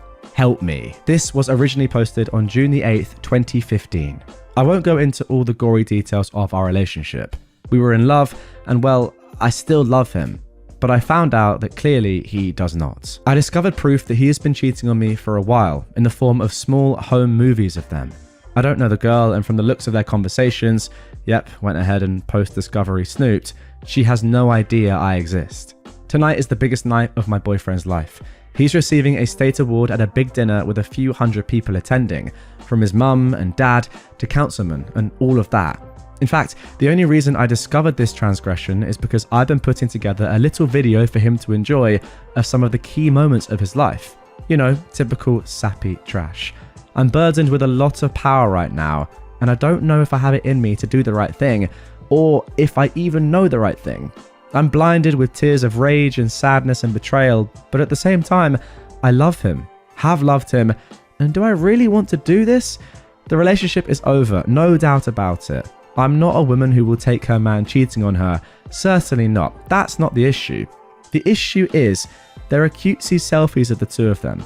A lot of them, only shared between the two of them. Nothing lewd. There's plenty of that on camera though. Do I sneak one in the snap reel as a way of letting him know that I know? Or do I simply confront him after his moment in the sun passes? I'm not going to pick up everything and leave without cutting contact. That's not my style, and it wouldn't make me feel good, just very sad. Do I do the female doggy thing for once in my life? To anyone looking at the snap reel, it would just look like a picture of him and a friend. But to him and to me, it would be a private message, an outing. Help me, Reddit. I don't know what to do this time. Oof, that is tough. My immediate response and answer to that would be, do it. Nothing crazy, don't completely ruin his life, but yes, get a picture in there so that he knows. You could also argue that you can go stronger than that. I mean, cheating is one of the worst things you can possibly do. Does he potentially deserve to suffer severe karma and ruin his future prospects, or at least the biggest night of his life, for doing what he did? Maybe, yeah. Comment down below. What do you guys think? Anyway, let's get into some comments. Somebody said, nah, you know what? If there's really nothing that anyone would pick up on other than the two of you, you slip that photo into the slideshow. Make eye contact with him when the photo appears on screen. Then when it's over, you stand up and walk out. It ain't the high road, but nobody needs to walk the high road all the time. OP replied. I chuckled. I think the only reason I would do this is to make eye contact with him so that he knows that I know. But I'm not sure I have the guts to do that. I'm not exactly Olivia Pope. Alright, 6 weeks later, we got the following update. Well, it's been a month and a half since it all went down. I've gotten so many requests for an update, and I never intended to actually give one, honestly, because I was afraid of the fallout, depending on what I ended up doing. So what did I do? I did the immature, vengeful thing, and I don't regret it. I took a few photos of the two of them, tasteful photos that gave off no indication other than she might be a childhood friend, and I slipped them into the snap reel. And I spoke kindly of him at the podium. Then after my turn was finished, I walked out. I drove home feeling calm and in control. 20 minutes later, the text started. Where did I go? What did I know? Where did I find the photos? Was there more in store for him? I texted him, I know you've been effing her, but there are no more photos. There weren't any, and of course, I left it at that. He didn't come home that night, or the next. The next day, he called me to ask me if we could meet and talk at a public location. I agreed to meet him at Starbucks. I arrived early and waited for him. He showed up a few minutes late and took the seat across from me. He started right off with the excuses, how it, quote, just happened, and he regrets it fully. She doesn't mean anything to him, and that she looked like a girl he had a crush on in high school, and he was powerless against his teenage self. Wow, that is actually a brand new one, and I've got to be honest, guys, I love it. Blaming cheating on your teenaged self is insane. At least he's blaming it on himself, but himself from a decade ago. I mean, it's just phenomenal, it really is. I didn't interrupt him, just let him have his time. When he was done and looking at me for a sign of what might happen next, all I could say was, So, where did you stay the past few nights? Her house, he said. And what did you do? He wouldn't answer. He stayed at her house? Oh wow, I didn't think it'd get any worse, but it did, and also funnier at the same time. There hadn't been any doubt in my mind. Really, I knew I was leaving him. He talked over himself, apologizing, begging for forgiveness, saying that he'd changed. But he's been staying at her house, man. Oh, it's so good. I told him that I didn't want him to have to change himself. That if who he was, naturally, was someone who cheated on his girlfriend, then that's not someone I wanted to be with.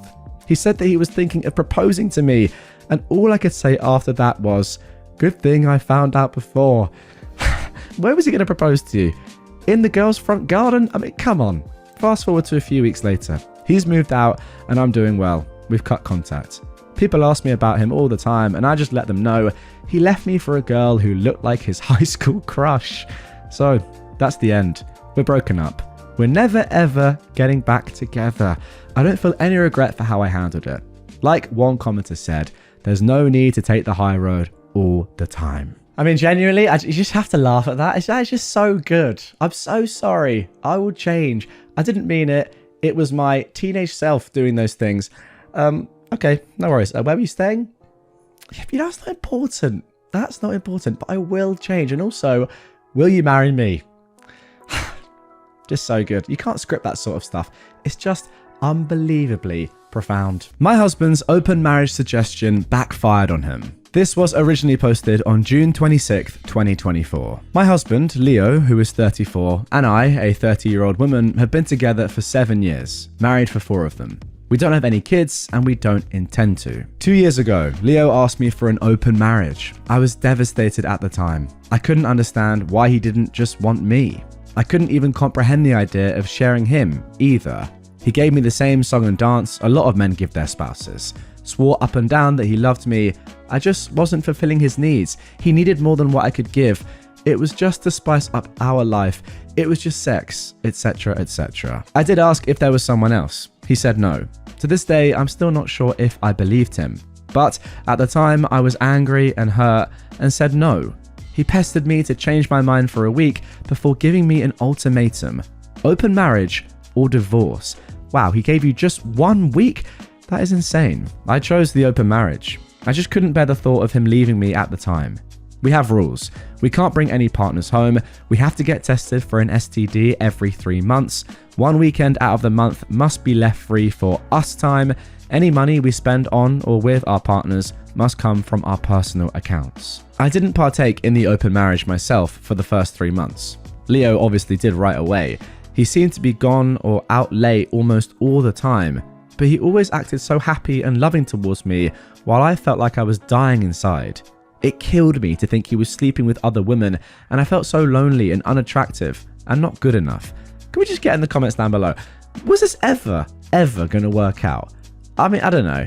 It's a tough spot for OP, but surely she should have just said, oh, I'm gone out of here. Love does crazy things, don't get me wrong, but this was never going to work, surely. I told my sister, OP says, Katie, 26, and a few close friends everything. Katie told me to just play his game and be part of the open marriage too. If he can sleep around, so can I. I honestly didn't have much confidence in myself at the time. I'm a bit overweight and I've never considered myself conventionally pretty. I was afraid this would just humiliate me further. Katie and my best friend Jessie set up my online dating profiles for me. I got so many matches, it was actually overwhelming. When I told Leo, he was surprised, but told me to do whatever I thought was best. Jessie helped me choose my first date, and I actually had a great time. He didn't pressure me for sex and took me out to drinks and dinner. We did have sex eventually, but it was all just casual and we didn't see each other after a couple of months of casual dating. That first guy really made me feel more confident in myself, so I kept going on dates with men. A lot of them wanted to treat me, so I didn't have to spend much of my own money. Not only that, but some of the men have given me the best sex I've ever had in my life. Almost like the kind of sex you read in romance novels. It's been amazing. I'm currently seeing 2 different men alongside Leo. One, Mark, who is 38, is more of a steady boyfriend I've been with for about 6 months. And one, Stephen, who is 25, is very casual, mostly just hanging out and sex. They know about my open marriage and other relationships and are fine with them. My husband, though, has not been so lucky. Yeah, in the beginning, he definitely was. He was always out and about and didn't seem to care even when I started dating too. But now he just complains a lot and hasn't been going out much. He whines about how he's usually the one spending money. A lot of the women he tries to be with want an emotional connection before sex. He often wants to be with younger women, but they want younger men. He's also been upset that I go out with random guys so often while he's at home alone all the time. Yeah, my friend. How do you like it, Leo? He hasn't asked to close the marriage yet, but I feel like he's going to soon. He keeps saying he misses us and wants to spend more time together. He tries to initiate sex a lot more too. He wants to go on dates and go on vacations and all that stuff more and more. And he gets upset when I tell him I can't because I've already scheduled to do stuff with my partners, mostly Mark. Honestly, I don't think I love Leo anymore. I care about him, but I just don't love him. I'm not saying I love Mark or Stephen, but I honestly feel closer to Mark nowadays than I do Leo. Mark makes me feel comfortable and safe, and I love spending time with him more than my own husband. Stephen is funny and sweet and really good at sex. Katie and Jesse have been wanting me to divorce for a year now, but I was afraid of hurting him and thought I still loved him. But I think my love for him died when he asked for this open marriage in the first place. Seeing him get all pee about it now just because he's not benefiting from it is also a turn off for me too. But I don't know if divorce is the best option. I still care about him and I still don't want to hurt him. Maybe if he finally asks to close the marriage, we can talk about it then. Okay, so that is the original post. Let's get into some comments. Somebody said down below, just flat out, divorce. You're happier without him. He would only want to close the marriage because he can't get laid, not that he only loves you. And I couldn't agree more. If Leo was still having success in the open marriage and was still seeing multiple women like he wanted, there's no way he'd be demanding this stuff of you. And he'd still be probably really happy. It's just because he's not getting any and you are. That is the reason. And that is good enough reason, in my opinion, just like this comment says, to divorce him. Anyway, OP replies, we've just been together for so long that the idea of him not being there feels weird. Which sounds stupid because I have 2 other partners, so it's not like I'll be lonely. But Leo was a part of my life for so long that for him to not be there just doesn't feel right. But you're probably right. Yeah, you're definitely right. It's a weird thing to stay with someone just because it would be weird if they're not there anymore. That isn't love. I don't think that's a reason to stay. OP then says this on her husband dismissing her feelings regarding the open marriage. I really do think that Leo does love me in his own way. Even when he was more active in the open marriage, he still made time for me and I still did a lot with him and he did a lot for me. But you're probably right on the divorce. Someone else commented, part of the issue is the main relationship is supposed to be the important one. So the whole 1 weekend a month for us time wasn't enough. That is a great point. 1 weekend a month for us time. That's insane. That literally couldn't be less. I mean, unless you're not seeing each other at all personally. I know you're still living together, but still. 1 weekend a month? That's hardly anything. OP says, I actually did argue that in the beginning, but he insisted that he needed to keep his weekends free. He did spend a lot of time at home during the weekdays, so in his mind, that made up for it. I mean, it doesn't though, does it? Because a weekday after work is not the same as spending the weekend, the whole day, 2 days with your partner.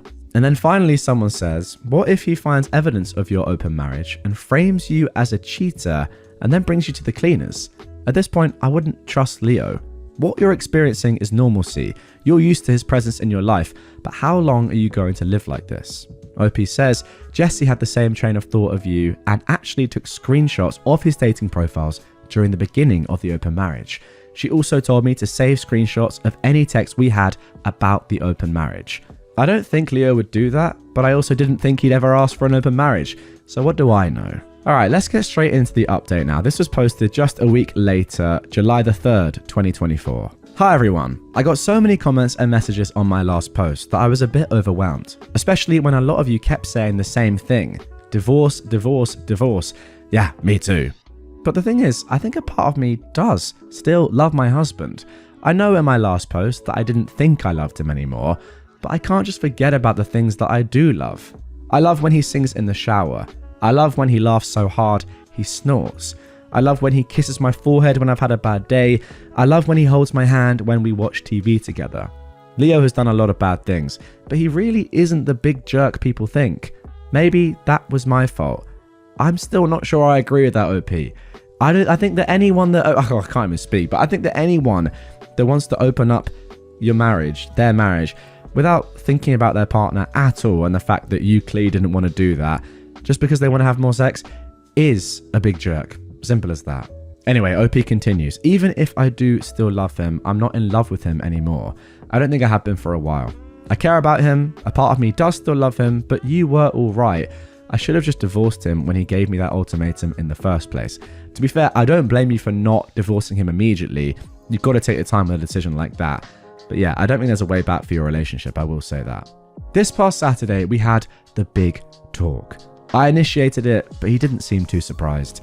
I just told him that I noticed he didn't seem to like me going out with Mark or Stephen, and I asked if there was a problem. He said there was, but he didn't ask me to close the marriage. He just asked me if I still loved him. I said something like, not like I used to.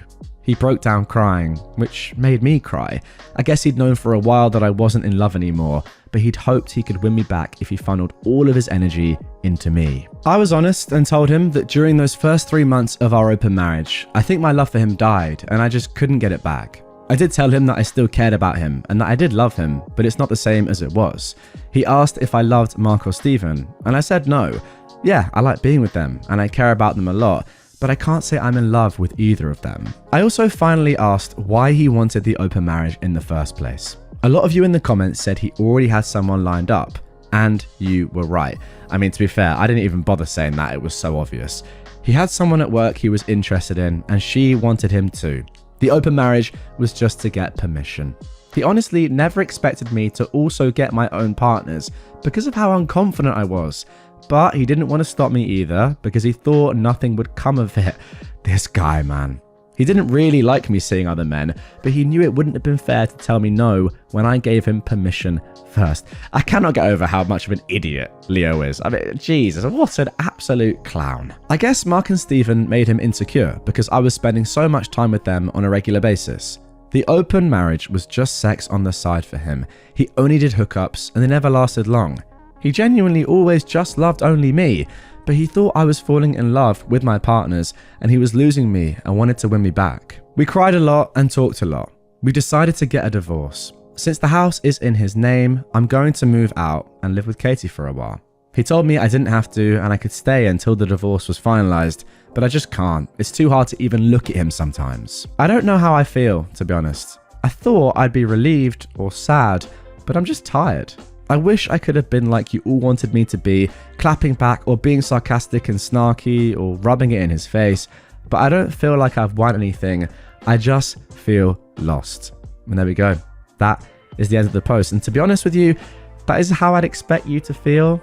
I think if you were feeling sort of super jealous or super like you wanted to throw it back in his face, I don't know, it just wouldn't really feel real.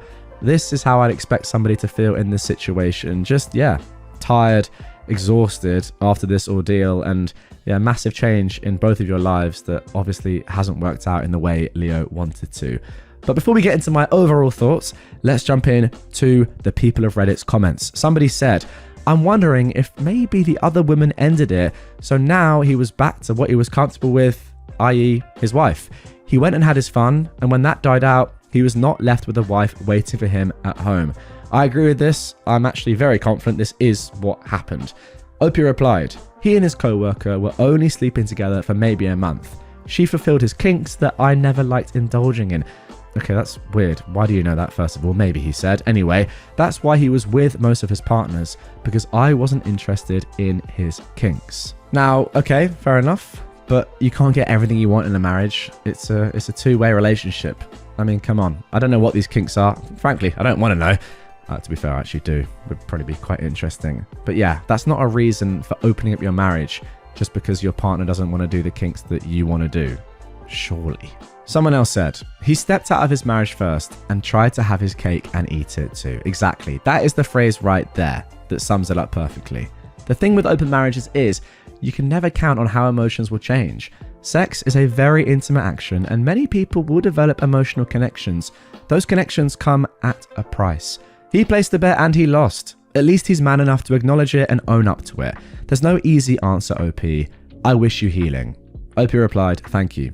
Leo just thought the open marriage would be a way for him to get all of his kinks that he couldn't do with me because I wasn't into it. He knew how unconfident I was, which wasn't because of him. A lot of people seem to think that he eroded my self-esteem, but he didn't. We can thank my mother for that, but that's a whole other can of worms. So he never expected me to partake in the open marriage either. Now somebody quoted this last line here saying, so basically, while he asked for a mutually open marriage, he expected it to be only his side open and then got hurt that reality didn't meet his expectations. Yes, exactly. OP says that he actually admitted that he only expected his side to be open. He was never going to stop me from opening my side, but like I said, he didn't think I would. To be honest, I don't think I would have either if it wasn't for Jesse and Katie pushing me and making profiles for me. And there we go. That is the end of that. Okay, so there we go. Some phenomenal karma today, and that's what I'm all about. It's just so good. Really, really good. As that one commenter said, Leo wanted to have his cake and eat it, and ultimately, you can't do that because you'll get too fat. Diabetes is a real thing, and yeah, too much cake, sadly, too much sugar. It's just not good. It's good to have a balanced diet, and the same can be said with your relationship, whatever that means. I guess this whole post really is just a reminder of how fragile love can really be. It takes so many years to build up trust in a relationship, and then you can just, you know, chop it down, just destroy it in a mere sentence, in a mere suggestion of saying, you know what, actually, I'm kind of a little bit bored today. Want to open our marriage? I'm giving you a 1-week ultimatum. It's just really, really tough. I bet Leo just massively regrets it now, but sadly it's too late. It seems to me as if he didn't really think this decision through at all. The actual decision itself that he made, was it necessary? I mean, he probably is thinking now, oh, could I not have just like, you know, watched something on the internet in my own time, or just not done these kinks? Is it that bad to have a 99.9% amazing relationship, but 0.1% my partner doesn't want to, you know, get involved in my sort of sexual fantasies? Can I live with that? Yes. Is it worth destroying my entire marriage for and having a little bit of fun and then hoping that she just stays exactly the same throughout all of it? It's never going to happen. It's just so naive and just, yeah, ridiculous to think that he was ever going to get what he wanted here. Just didn't think it through, and ultimately he's paid the price, and it's very, very deserved. Finally, I just want to shout out Jesse and Katie, because without those women, I just don't think that OP, just based on what she was saying there, would have done what she did.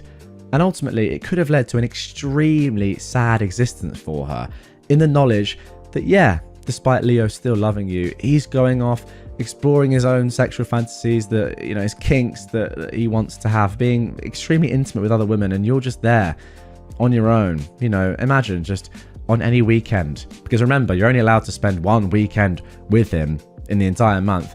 Just on 3 of those 4 weekends, just sitting there being like, well, I know what Leo's up to, and I'm just here living my life, just being sad on my own, and being in a relationship I don't really want to be in anymore with someone that's half in, half out. So yeah, shout out to them too for empowering you to make some great decisions. Ultimately, this relationship probably was never going to work, but it took them to say, you know what, let's just get this divorce going through. Open marriage, embrace it, because this is not going to last very long, so you might as well. My fiance got a face tattoo without talking to anyone. So this was originally posted on November the 4th, 2022. I am honestly stunned right now. My fiance Kim, I have just learned, is completely insane. She took some days off work this week, sick, and avoided seeing most people in person. She claimed she was feeling sick and just wanted to stay home alone. She's never given me any indication that she'd lie about this in the 6 years we've been together. No one in her family had any worries because she was a stable individual who would never do anything crazy. She got a face tattoo. She took 3 sick days from work to recover from the fact that she got a face tattoo. She told no one of this plan beforehand. I've never in our time together been talked to about tattoos by Kim. She showed no indication that she was even interested in getting any. I was not even the first to learn. Her sister visited her because she got worried after Kim cancelled meeting with her for lunch on her 3rd day sick and got the grand reveal. She didn't tell anyone beforehand because she, quote, didn't want to be talked out of it, and hid the results because the swelling and redness was so bad that we would, quote, react badly and not be able to understand the artistic meaning. Kim is Asian American. She got Japanese symbols going down her forehead and under her eye. I don't know the meaning of them. I don't really know if I care to know the meaning of them. Kim's parents are Japanese immigrants. According to her sister, who was nice enough to inform me of this whole debacle, this is a big no-no in Japanese culture. Tattoos have links to crime and are looked down upon. Her parents are beside themselves, and that is a whole other set of drama I can't even begin to approach. Kim talked to me last night about it, and acted offended and started a fight because I told her it was absolutely insane of her to do this. She works a public-facing job. She talks face-to-face with clients in the financial industry. The minute her boss finds out, the career that she went to school for will be over.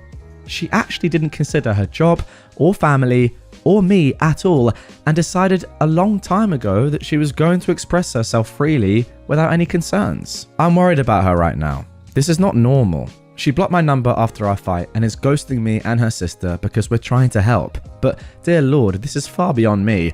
I cannot comprehend what I'm even supposed to do right now. Kim's lost her mind. Is there any chance I will be happy married to this? A woman who went and got a face tattoo and hid the fact because she knew we would all talk her out of it? Dear Lord, I really need to run, don't I? And then after this, OP added on a little edit. Wow, this got some attention, huh? I read through the replies, but I can't really respond to all of you, so I'll just update here. The engagement is pretty much off. Kim has told me she never wants to see me again, and I woke up this morning with her ring and a box of stuff I gave her on my porch. I don't know what's going on with her. Her sister and family have been trying their best, but nothing on their end is working. I brought up to her sister the idea that this is a mental breakdown and they're looking into getting her help. It's painfully slow, considering that Kim is not responding to anything and is refusing to talk to anyone. I really don't know what to say here, I guess. To answer some questions, Kim is 29 and I'm 28. In the 7 years I've known her, she's never acted like this at all. She had a good relationship with her parents, and while they were a bit overbearing at times, they supported her in going to college and getting a career rather than starting a family. From what I've gathered, they probably would have been fine with any tattoo she got, as long as it wasn't on her face, neck, or hands. Even then, this kind of behavior is as far from Kim as I could have imagined. She just lost her mind out of nowhere. It's not like I can do anything about it either. She's blocked my number and does not want to see me. I'm just at a loss for words. One day I'm engaged and the next I'm not, and my ex has a face tattoo. Okay, so there we go. That is the original post. Now we're, I guess, up to date with what I'd already covered a year and a half or so ago, back in February 2023. Now, let's get into the first update. This was posted July 27th, 2023. 8 months after the original. About 9 months ago, my ex-fiancé Kim got a face tattoo without telling anyone. This was just the start of her doing everything she could to ruin her life. She broke up with me and called off our 7-year relationship when I questioned why she did this.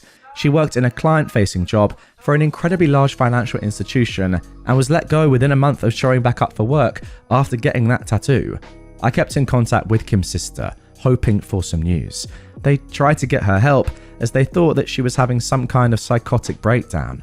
However, she eventually called the police on her own family, claiming they were harassing her. After that, I decided to just walk away. Kim didn't just destroy her own life. When she broke up with me, I felt numb. I knew this wasn't Kim doing this. I wanted to believe deep down that Kim was always like this, always this impulsive crazy who would ruin her life by getting a face tattoo. I tried to convince myself that I'd not lost a wonderful woman who I'd spent 7 years of my life with. However, the person who made these choices was not Kim. The woman who told me over the phone she hated my guts for not supporting her. The woman who wrote that she hated me and only ever stayed with me out of pity. That was not the woman I asked to marry. That was not Kim. That was someone who I came to find out was having a mental breakdown. That resulted in months of bad decisions that will affect the rest of her life. The day I walked away and told her sister I could not deal with it anymore was the worst day of my life. It hit me like a train. The numbness and denial of what I lost hit me all at once. I almost quit my own job and moved back home to my parents. I can only thank my boss for being so understanding that she let me take 4 weeks off to deal with what happened. She and the rest of my team went far beyond what should ever be expected of co-workers and management, that it makes me realize how close I was to leaving a job I actually enjoy. I never moved on from Kim, but I came to accept what had happened. I thought I was okay until 2 weeks ago. I got a call from Kim. She had blocked my number and done everything she could to remove me from her life. My mind just blanked when I saw it was her calling. I picked up and it was actually her. We didn't talk. I did not know what to say to her. We decided she'd come over to my place and we talked. The tattoo is still there, but she's covering it up now with makeup. She says when she has the funds, she's going to look into getting it removed if possible. She'd lost a lot of weight since I last saw her. She's not been able to find a new job. She'll probably need to move to a new city for that. She wasn't the Kim I'd fallen in love with. She was like a shell of her. Something just wasn't there anymore that used to be. Kim told me what had happened. The year leading up to the tattoo was awful for her. The stress of everything seemed to pile up more and more. I'll respect her and keep much of what she told me secret. However, the thing that is important is that she secretly started doing methamphetamines to keep her performance up at work and to deal with everything. And one day, she just out of nowhere decided she hated everything about her life. She explained why at the time she wanted the tattoo. It doesn't really make much sense, but a lot of what she was thinking at the time didn't. And from there, she just lost control of everything. I won't talk about what happened after she disappeared, but it's not pretty. There are things she did that will follow her for the rest of her life. It explained a lot, but it did not make things any better. We talked for nearly the entire night. She didn't leave my place until almost 4 a.m. Since then, she said that she wants to try and get back together with me. She admitted she knows things cannot be the same, yet she wants to try. I haven't talked to anyone about what I'm about to say yet. I've held off on talking to Kim about it because it feels selfish. But there's something about the way Kim acts, about the way it affected my life, that irks me. When we talked that night, she said that I was lucky she cut me off. I was lucky I didn't get put through any of this. I was lucky that my crazy ex wasn't at my door screaming or showing up to my work and causing a scene. She acts like my life wasn't affected at all. I told her what happened after she left, how much it hurt, how I almost quit my job and moved across the country. Her response was dismissive. Like, because I didn't go through with that, I don't get to complain. She acted like because I was not the one with the tattoo on her face, I don't get to act like it had long-lasting effects on me. She didn't even apologize for the explicit and hateful note she left with my things when she returned them, or for the phone call where she called me a manipulative, selfish jerk who only wanted her for her body, or even just for breaking up with me. She knows she was wrong to do it, but it's almost as if she's acting like because she had a breakdown, I can't hold her accountable for what she did to me because it, quote, wasn't long lasting. I texted her last night saying how hard it was for me when she left. She ignored it entirely and tried to move on. No acknowledgement at all. I don't know why, but it hurt me. It hurt me so much. I feel like I did back when all those emotions finally hit me after she left. I wish she'd just never come back into my life now. I wish I didn't know what happened. I wish I hadn't picked up the call, because it hurts. But a part of me feels like I'm being selfish or complaining too much, that I don't get to feel this way because I'm not the one who had the mental breakdown. Oh, that is just so sad, and it makes me wonder how this person was ever nice or at least seemed amazing to you in the first place, but she can say things like this. It seems as though even though she might be on the other side now of her mental breakdown, she still has no clue or appreciation as to how it's affected other people in her life at all. That's insane. Just because somebody hasn't quit their job and moved to the other side of the country doesn't mean that it hasn't massively affected them mentally. I mean, it clearly has, but she doesn't care at all. I can kind of excuse her for going through the mental breakdown a little bit because, you know, that happens a lot of the time. It can be out of people's control. Fine. But if she is now healthy again, maybe she's not, but if she is, how can she just have no appreciation for the effects that what she's done has had on other people in her life? It makes no sense to me at all. And I'm also not really surprised that you feel the way you do, OP, because she has gaslit you and manipulated you into feeling this sort of way. I think you know in your heart of heart that she is better off out of your life entirely now. But yeah, I'd also be thinking the way you're thinking. How can someone that I love so much and that was about to be my wife be like this now? It's absolutely crazy, but the good news is, well, I say good news, I've just read the title for the update. There is an update, one final update, as I said in the introduction, posted June the 13th, 2024. That's 1 year at least now after the first update. Well, guys, prepare yourself for the title of this one. My ex died of a drug overdose. I learned yesterday that my ex, Kim, died of a drug overdose on Sunday. I'm still processing the news, I guess. We broke up 2 years ago after Kim got a face tattoo out of nowhere. I have some other posts on this account about that if you want the full story. Kim reappeared in my life about a year ago after going and breaking up with me and essentially becoming a ghost. She wanted to get back together with me, and I stupidly considered it and let her get the foot in the door. She claimed she was clean, but she wasn't. It was obvious she was still using meth. And my guess is she was still using fentanyl. Oh my goodness, guys, I've just realized that I completely forgot to even talk about that after reading the first update. Wow, I take back now what I said about her having a mental breakdown. Well, I mean, I do and I don't. If she's caused it clearly by drug abuse. So yeah, I can't say that I have too much sympathy for her. OP continues. After I finally declined to get back together with her, she slashed my tires after causing a scene at my office. Okay, so all that stuff about her saying, "Oh, you're so lucky that I never went to your work and made a scene." Yeah, okay. You're not saying that now, are you?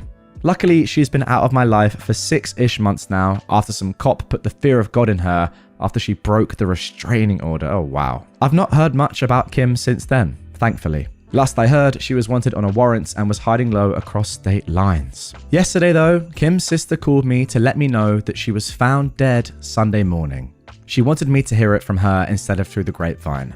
I appreciate it. Despite everything, Kim's family have been nothing but kind to me. Kim's parents are quietly cremating her and there won't be any ceremony. It seems that stealing and abusing her family since she started doing meth has made them just as detached about her as me. Or maybe they've already mourned the loss of their daughter long ago, and now it's just the end of whatever remained. Right now, I don't know how to feel. I feel like I should be sad. I knew Kim for 7 years. I was with her for 6. I was engaged to her. I lost my virginity to her. She was the first person I truly loved. I used to sit up with her and talk about the family I wanted to have. I wanted Kim to be the mother to my kids. She sat up with me as I cried when I heard the news of my mother's death. At one point in my life, she was the most important thing in the world to me. And I don't feel anything. When Kim left me, I was devastated. When she came back into my life, she made me feel a combination of emotions I can't even describe. And now, hearing the news that she's dead, I don't feel anything. I don't feel numb. I'm not in shock. I just am lacking any emotion towards this event at all. I feel like I should feel something, right? I still miss Kim. Not the Kim that died Sunday, not the Kim that stalked me, but the Kim I met, the Kim I fell in love with, the Kim that died when she started to do meth. I still feel sad when I think about her, but knowing this other Kim is dead just makes me feel nothing. Well, there we go. If you told me that this is how this story was going to end when I first read the original post a year and a half ago, I probably would have been pretty shocked. But then again, if someone's willing to go to the lengths out of nowhere of getting a face tattoo, and then you realize that actually she's having a mental breakdown because of drug abuse, yeah, realistically, this is actually quite a likely conclusion to this story. All I can say is just extremely sad, really. No matter what you think about this individual, it's still an incredibly sad story that somebody could get to this stage of their life where they do these crazy things, seemingly have no real remorse for them afterwards, go even more crazy, and then eventually end up dying to an overdose. That is unarguably very tragic. I think that the whole thing about this story that is just so shocking to me is that someone that can be that important in your life. I mean, I put myself in this position.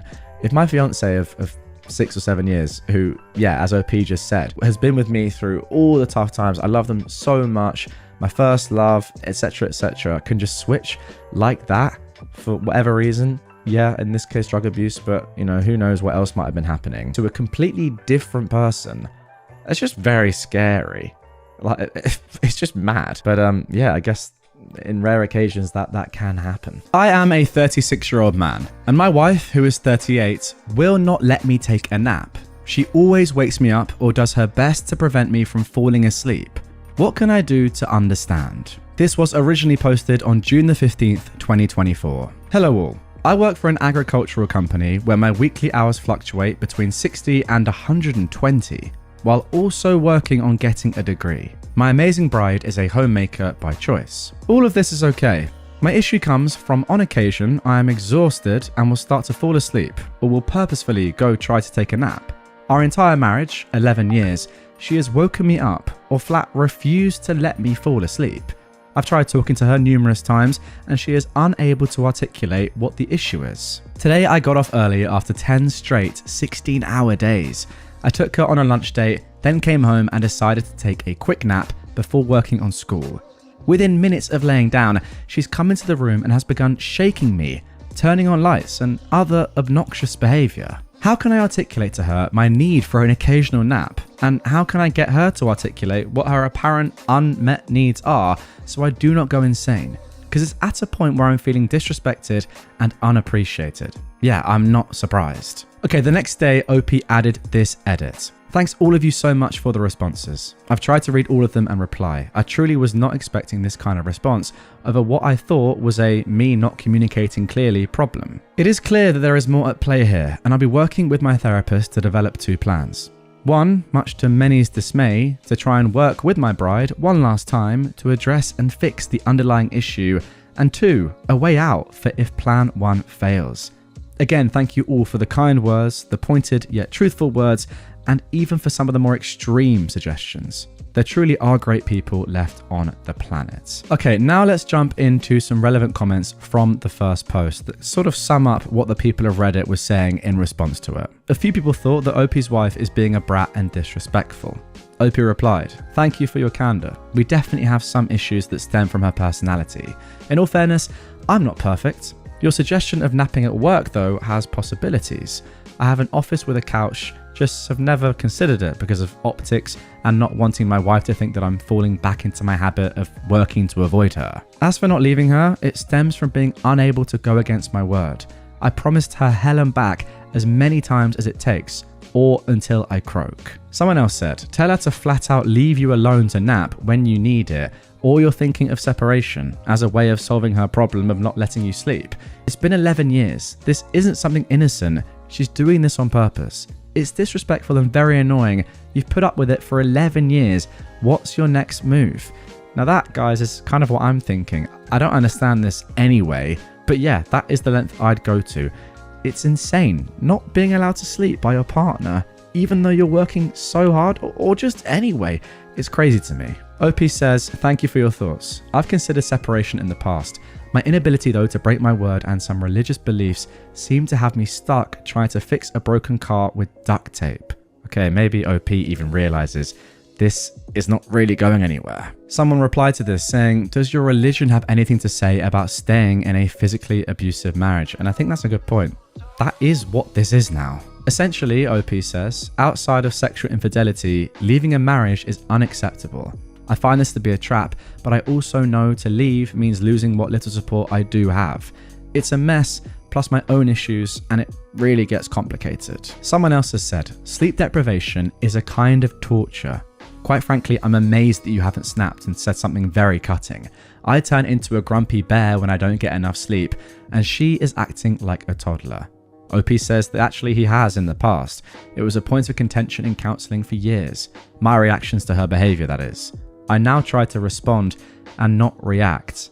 Somebody said in response to the above comment, "My God, what did the counsellor say?" To change my reactions to responses and to talk through the issue.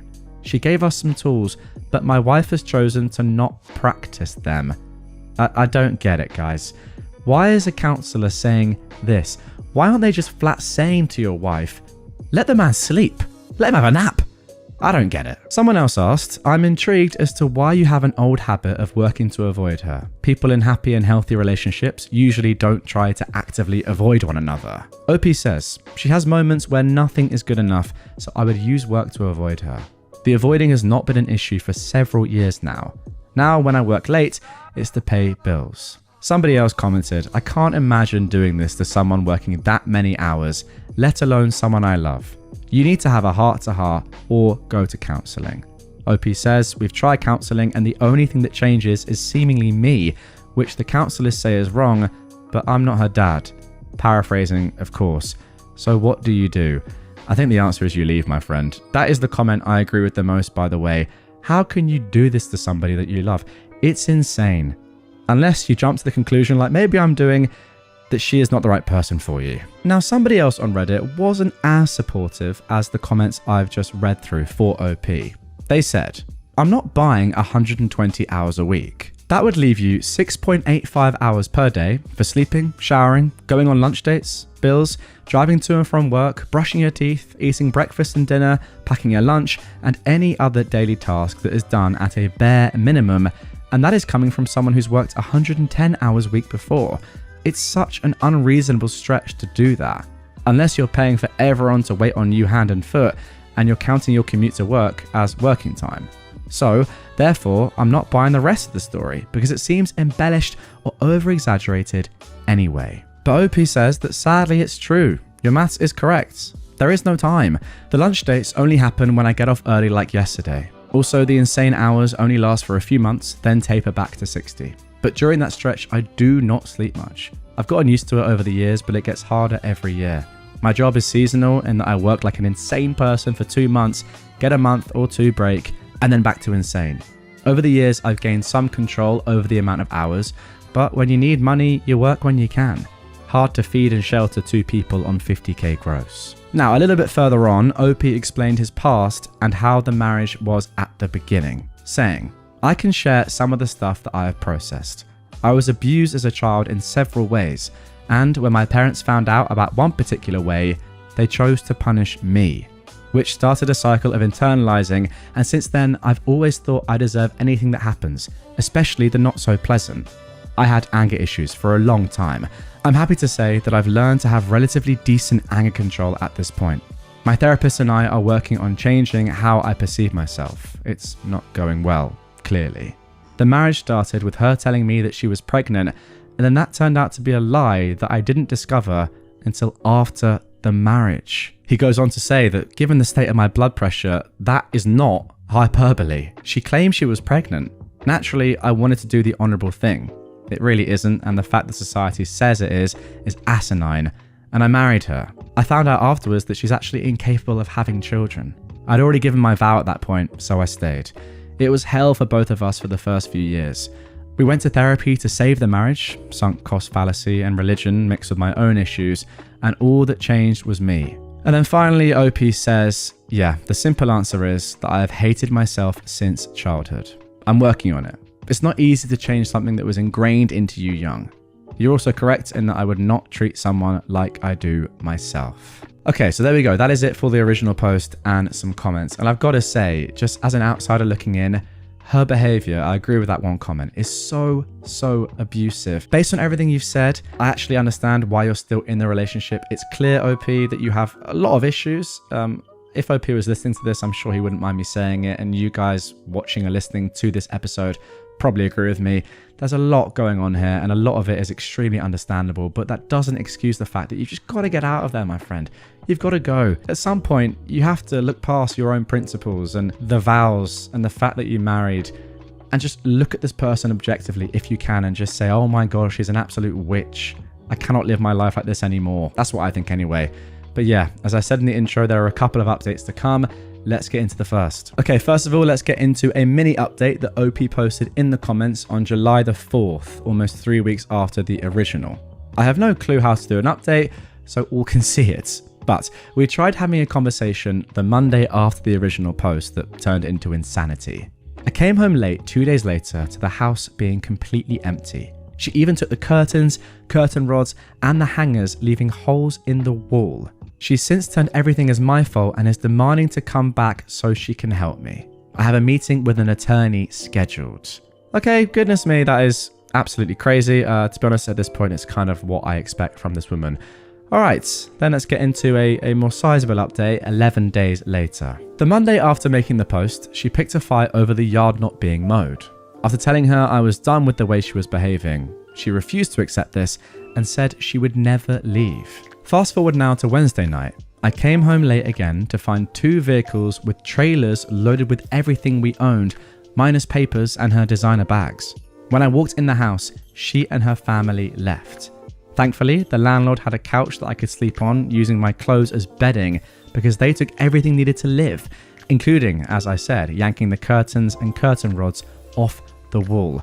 To be fair, if you weren't allowed to sleep anyway, that's not really going to make much of a difference. Thursday night I came home and she was back. This time she tried picking a fight by chasing me around the house and lunging at me. When I told her I'd call the sheriff if she didn't leave, she began twisting and hitting her forearm, screaming she was going to hurt herself and tell the sheriffs I hurt her. Yeah, this woman is officially crazy. I left the house and I called the sheriffs for help.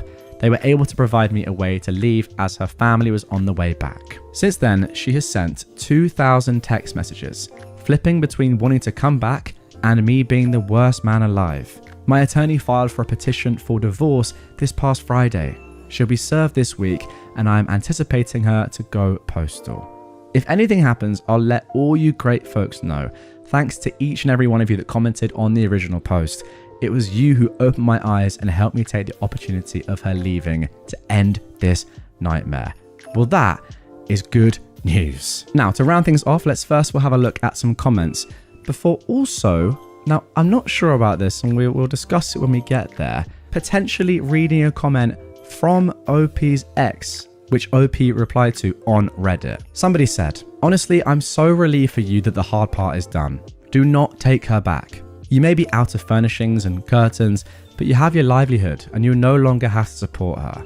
And you can nap whenever you want. She sounds immature and abusive. I'd recommend recording any further interactions with her. I'm really glad the sheriff helped you out of the last situation. If she is willing to hurt herself to frame you, who knows what else she is capable of. OP says, there is no going back. Thankfully, my attorney was swift and shrewd. He filed for final hearing at the same time as the petition, so we are set to finish this nightmare quickly.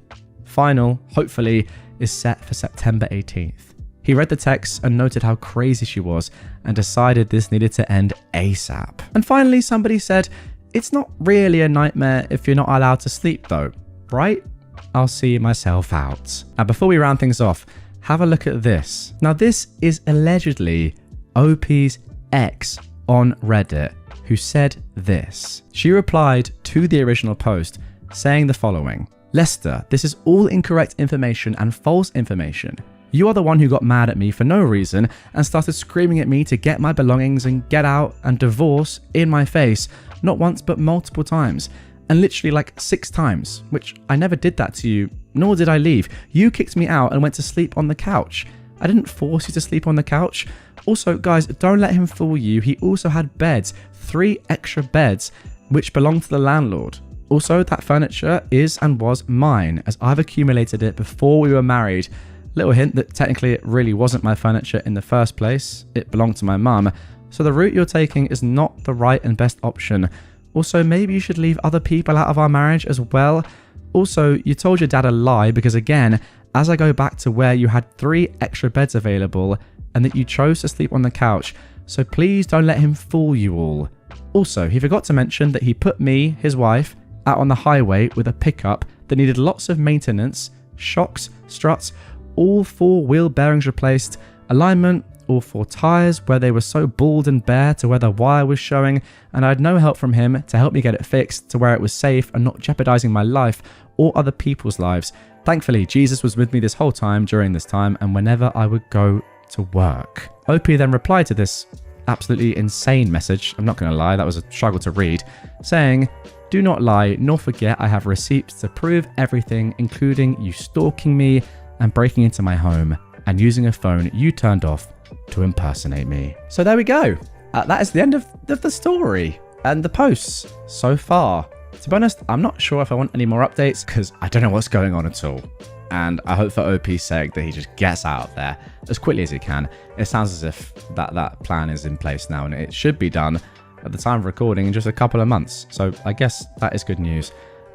Yeah, well, I can't really understand what I just read. Even if it wasn't from OP's ex, maybe it was. I mean, we don't have any way of really knowing, but she can't write. Just putting it out there. Sorry. But yeah, guys, get in the comments down below. What do you think about this whole debacle? I do genuinely think that OP probably is telling the whole truth and that his ex-wife is just absolutely insane. And the only reason it's taken him this long to see this is firstly because of his values, but secondly because of all the stuff that's happened to him in his life, sadly. But yeah, let me know what you think. Comment down below. I, a 24-year-old man, walked in on something horrifying with my girlfriend, 23, and 2 friends, both 23 years old, a man and a woman. Please help me. This was originally posted way back now, May the 30th, 2014. That's over 10 years ago. I've been with my girlfriend Laura for a year. She is awesome and we love each other. I've been friends with Jake and Shelley for 2 years. We weren't that close, seeing as I met them through my group of friends, but now we are, or were, very close. They adore my girlfriend and pretty much hang out with her more than me. One time they even told me if we were to break up, they would pick her side over mine, even though I've known them longer. Anyway, I'll get to the point. So Laura just graduated college and wanted to celebrate. Let me start by saying she never drinks. In the year I've known her, I think she's only drank like once or twice. And honestly, that's because my group of friends kind of pressured her into it. She doesn't handle alcohol well since she's really small and has no tolerance. This will be important for later. So Jake and Shelley invite her over to their place while I'm at work, so I can't come. The plan was for them to pick her up and take them to their place, and for me to pick her up after work so that she doesn't drink and drive or have to spend the night. All is well, I trust them and I know they are experienced drinkers and would watch her. I get off at 2 a.m. from work and head over to their place. At this point, I know Laura is drunk because of the sloppy texts I'm getting from her, so I knew that I'd have to take care of her. But then, I get to their house and I walk in on something terrible. Laura is passed out on the ground. Shelley is on top of her, making out with her, and Jake is recording it all with his phone. I freak out and I ask him what the frick is going on. I snatch his phone from him and delete the videos and pictures. He laughs and says it was all a joke, that they took the pictures to make fun of Laura in the morning and play a joke on her. I pick her up off the ground and we leave. Guys, she was so drunk she could barely walk. She was puking constantly, she was crying, she couldn't see straight, and my friends were completely sober. What the F? I put her to bed and then receive a text from Shelley saying that I shouldn't be mad since it was all a joke. I replied that they took advantage of her, and she agreed, but claimed they took advantage of her in a friendly way so that she would let loose and have fun since she's always studying. I was so disgusted that I didn't reply, and I cared for Laura all night since she wouldn't stop vomiting. The next day, Laura receives a bunch of text messages from them angrily berating her for getting them in trouble. They say she's a grown woman who can handle her own mistakes, that they don't give a frick what I think about what they did, that I am a little female dog, and that it's basically all her fault, and she pressured them into making the video. If you all saw how incoherent and blacked out my girlfriend was, you'd see that she couldn't even stand up, let alone pressure someone to do anything.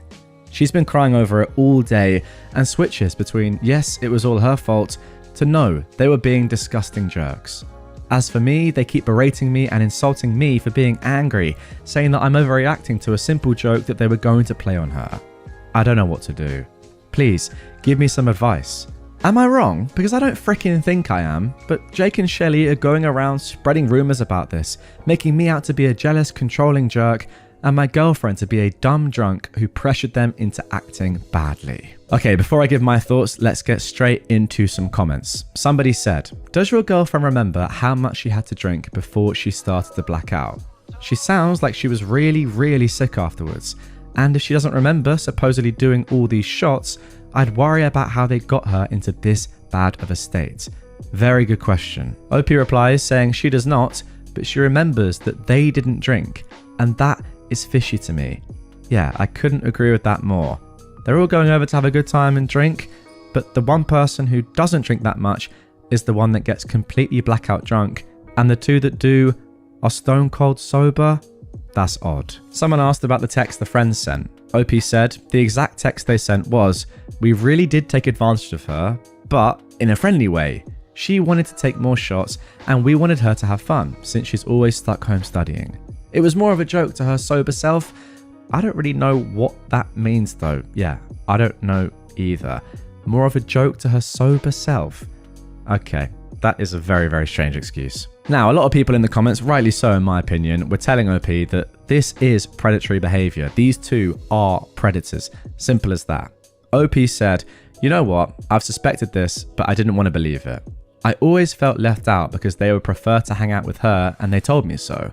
I feel so guilty because if it weren't for me, my girlfriend would have never met them.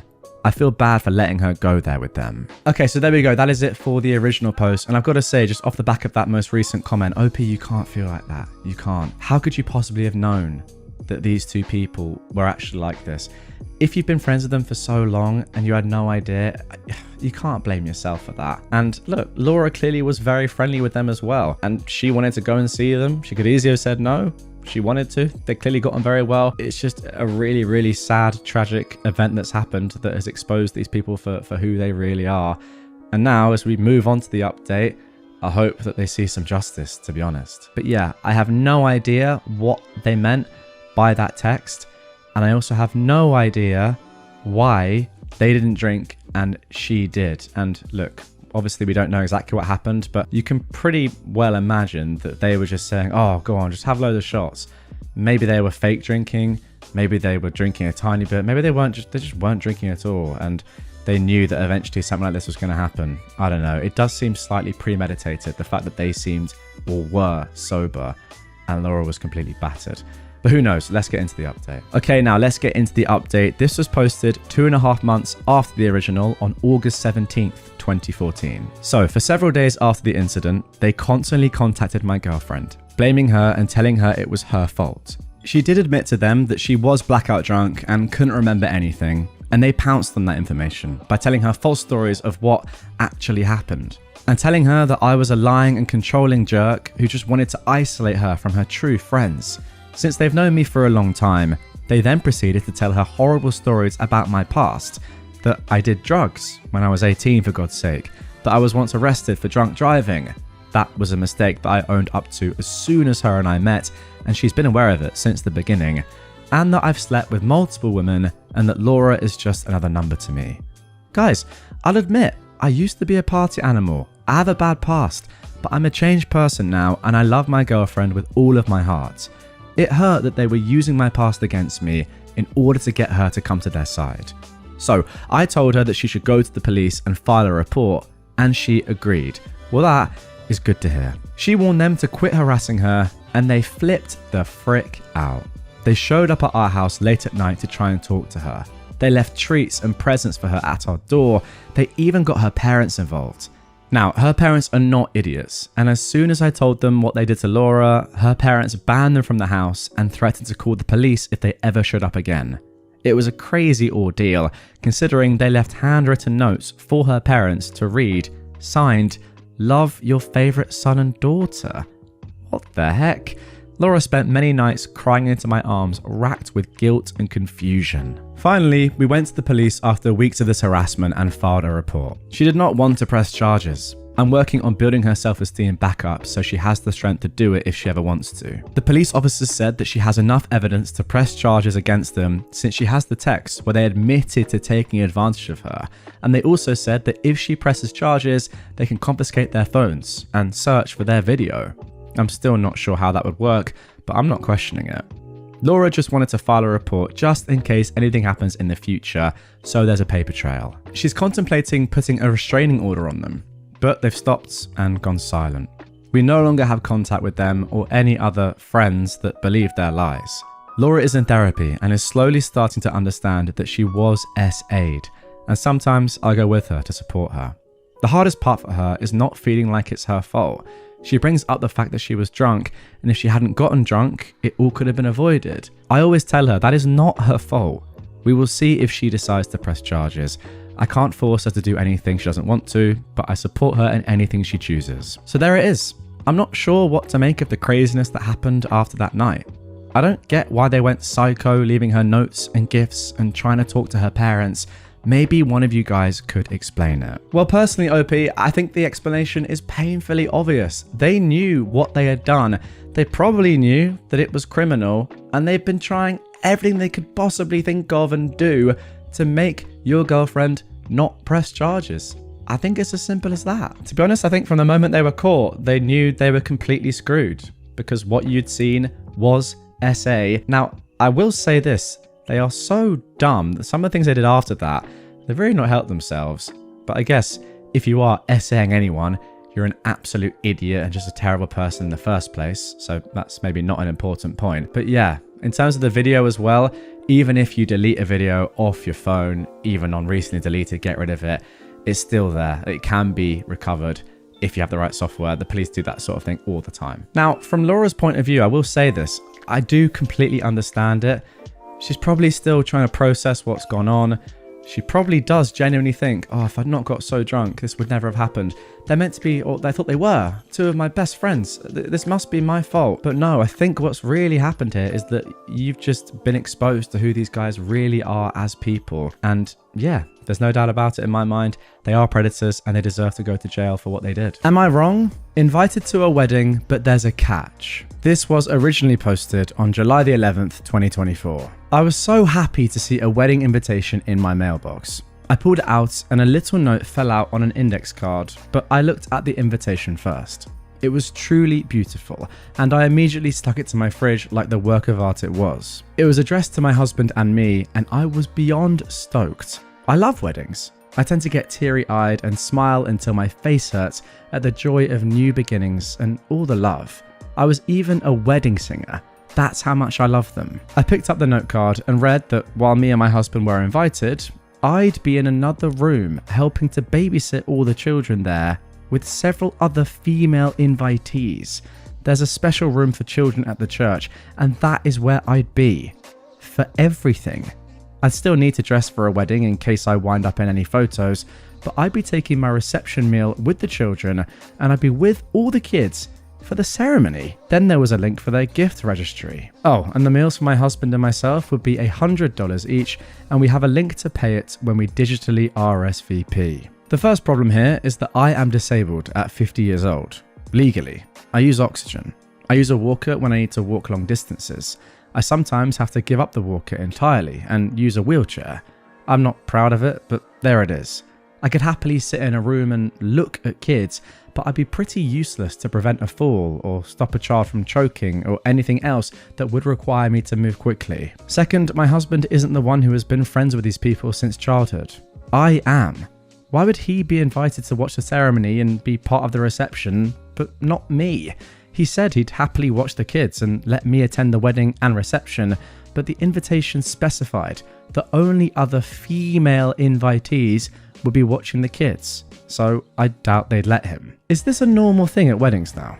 Do you pick guests to babysit other guests' children? Should I call them up and explain my health situation even though they already know it and visit me during my multiple hospitalizations a year?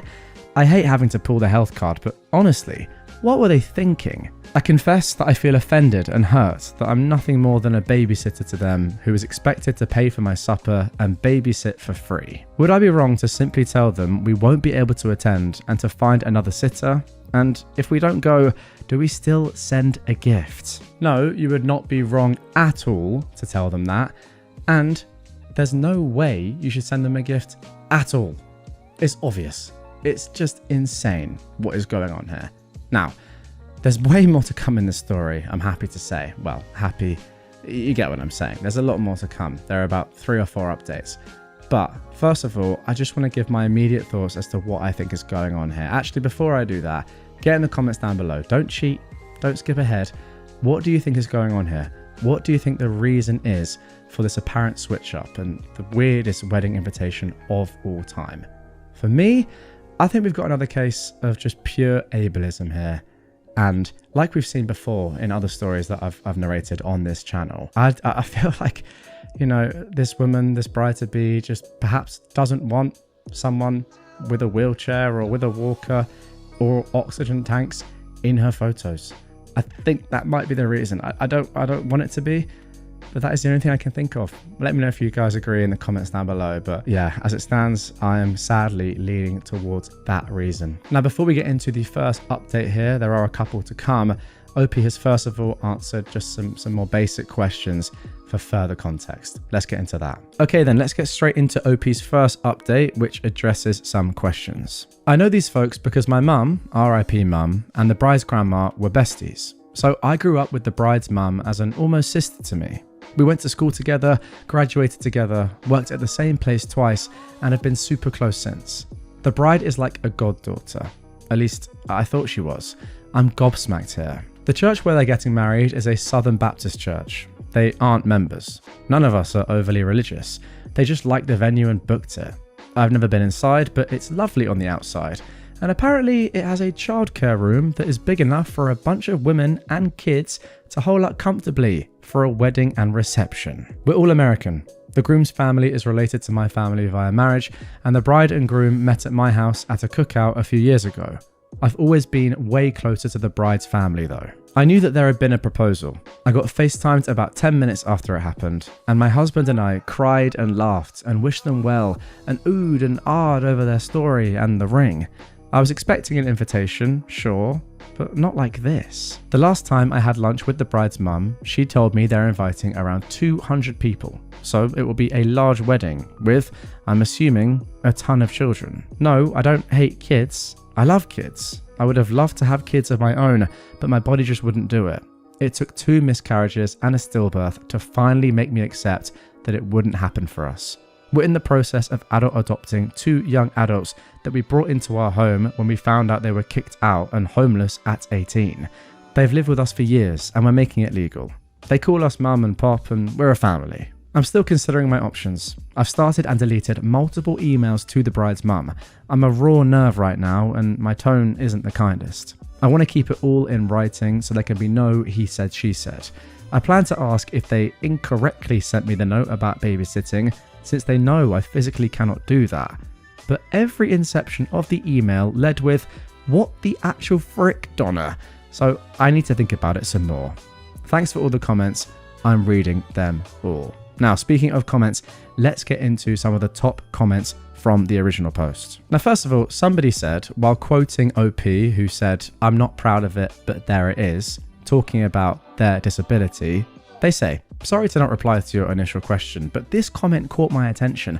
I just wanted to let you know that you should actually be very proud of yourself and your body for pushing through and using the equipment that is needed to support your body well." OP replied, saying, "Thank you so much. I never expected this to be my reality at 50 years old. Never. I went from being so healthy and doing all kinds of sports, I rocked roller derby and could swim like a fish and loved to play tennis, to this.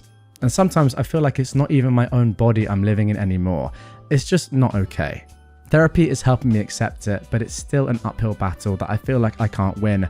So thank you. From the bottom of my heart, thank you." Okay, now let's get into the first proper update posted 6 days later on July the 17th, 2024. I spoke to my friend, the mother of the bride, and I'm pretty upset. I've been bawling for most of the day. She called and said that they were getting a lot of backlash from the wedding guests. No one wants to pay $100 for dinner, and only 3 of the women asked were okay with babysitting. I told her I understood that the guests were upset because it's just tacky to 1, be asked to pay, and 2, be told you're invited but only to babysit. I told her I would not be a babysitter at all. No, just no. She got mad and brought up how we were lifelong friends. She said I'd be helping them more by babysitting than I'd be helping by simply sitting in a pew watching. I reminded her that I couldn't physically help at all due to, being legally disabled. She said they completely understood that and expected me to simply supervise the other sitters since they trusted me most. Again, I told her that I felt it was insulting to be voluntold, thanks Reddit for that word, that I'd be babysitting, and that I had no desire to do that, especially not dressed in formal wear. I mean, being asked to babysit for free at one of your best friend's daughter's weddings is still just insane, doesn't matter about any of the logic. Then we got to the truth. She said that she didn't know if I'd be in a wheelchair that day or require a walker. That's fair. I don't always know which one I'll need. She said that they wanted everyone in pews for the wedding video, and me sitting in a wheelchair would make me stick out and ruin the video and photos. I told you guys, I was right. These guys are mother frickin' ableists. I knew it. I said, if I need a wheelchair that day, then I can move to a pew and my husband can put the wheelchair in another room or back in our car. I may not even need it that day. Then she says, well, space is limited in the pews. You'd take up the space of 2 people with your purse and oxygen tank. Oh my goodness. I replied, no, I would not. I wouldn't bring a purse in, and the oxygen tank either sits on my lap or between my feet. It's like a little backpack. Then she said, Well, having you and Oxygen in the photos would be distracting from the other people. And there you have it. Words were exchanged and she hung up on me. I haven't been removed from any social media yet, but I fully expect to be. I already feel awful for being this way at only 50 years old. I didn't choose this. I didn't want this. If she thinks it's awful to have it photographed, just imagine living with it, which is what I told her before she hung up on me. I'm devastated. Just devastated. Goodness me. You think you know someone and then they do this. Absolutely insane.